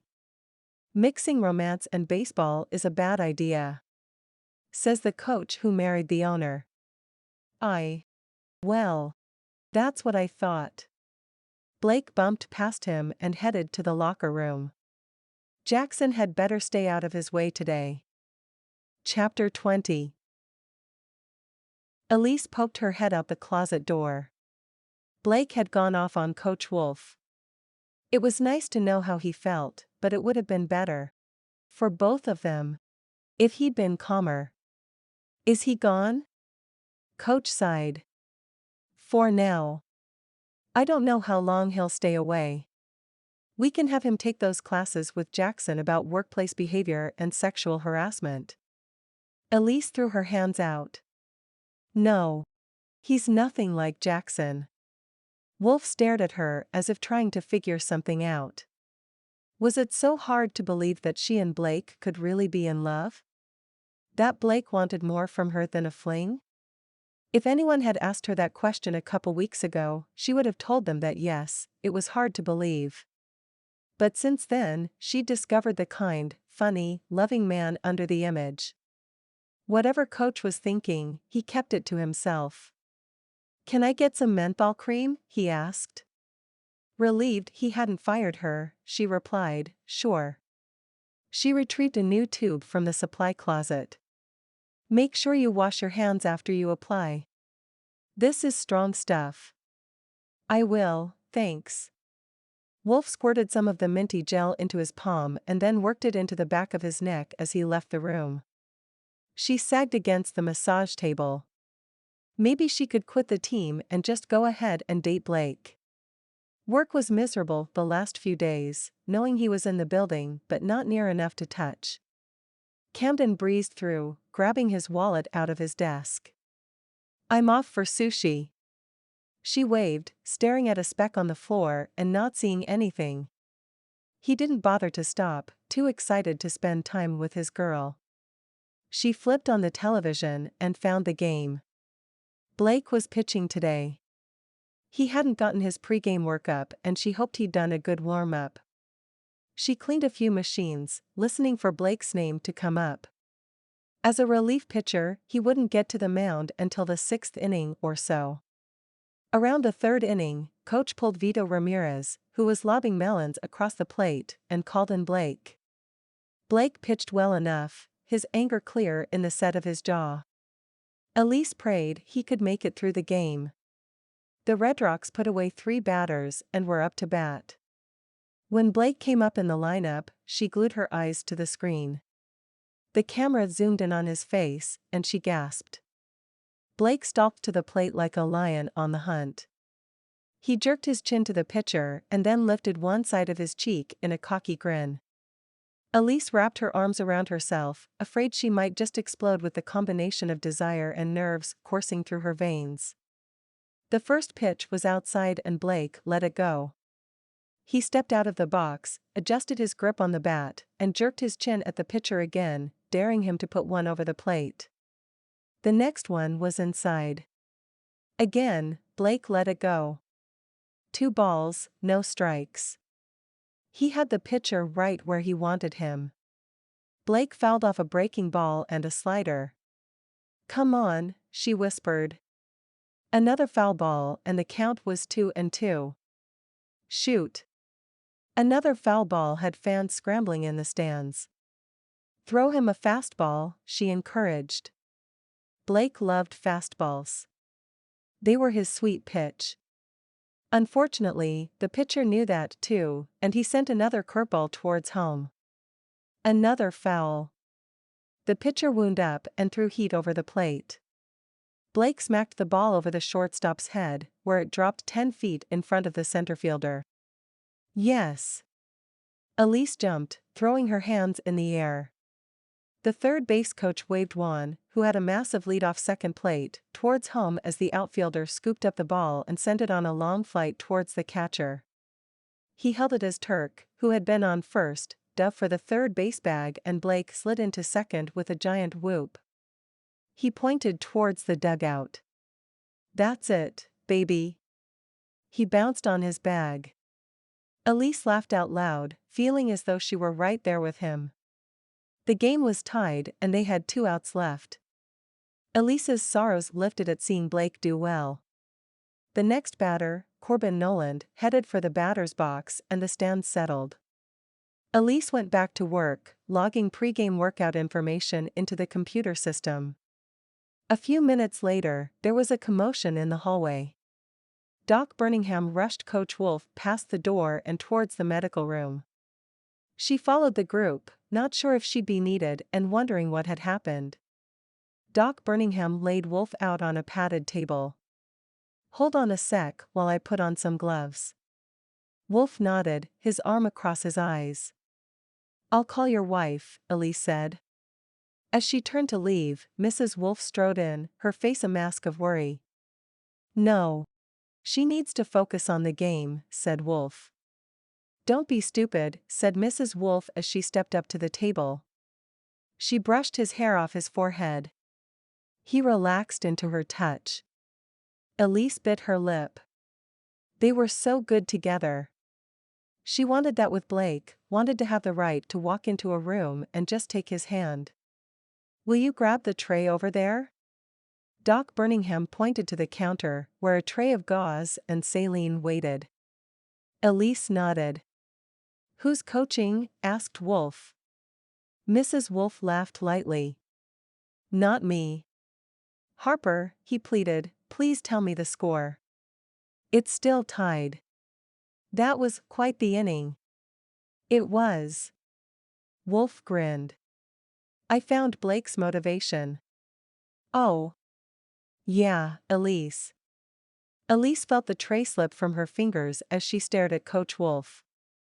What did he mean, motivation? She looked to Mrs. Wolfe, who at that moment felt much more like a friend than her employer as she shared a conspiratorial look. "How do you know?" asked Harper. "I told him if he hit a double I'd lift the ban on dating employees." Elise exchanged looks with Doc Birmingham and then Harper. "You don't approve?" asked Coach. Harper's hand went through his hair. "I do, but Elise may not." "No, it's fine." Elise picked up the items she dropped and refilled the tray. "Sorry, I didn't know you were there." Coach motioned to his closed eyes. "What's that smell?" asked Doc. Elise took a deep breath for the first time since she came into the room. She mentally groaned. "It's menthol cream. He must have gotten it in his eyes." Doc Birmingham sked. 30 minutes of rinsing with distilled water should do the trick. "Hold still, I'm going to put something like a contact in your eye. The liquid will run from the tube attached to the lens and into your eye and flush it out." 30 minutes. Wolf tried to sit up, but Harper pressed against him to hold him down. The game could be over by then. Harper whispered something into Coach's ear, and he relaxed with a soft smile. Elise helped Doc get everything set up, her mind racing. Blake hit a double. For her. For some women, it might not seem like a big thing.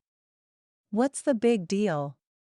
A guy went out and hit a ball with a stick. But for Elise, it was everything. She couldn't get the look on Blake's face when he went out to the plate off her mind. So purposeful. And that whole time, his purpose had been her. Like any ballplayer, she'd heard the speech 100 times. When you step out on the field, the world disappears and all that exists is baseball. Having a girlfriend in your head while in the game was inexcusable. Yet, Blake had thought of her and done his best.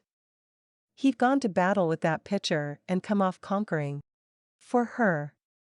He'd not only beaten the pitcher, he'd handled the whole Coach Wolf situation, and she couldn't wait to show him what she thought about that.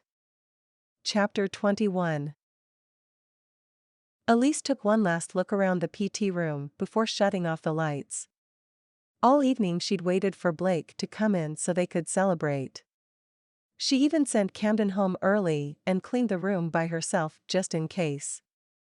But he didn't show. He didn't call either.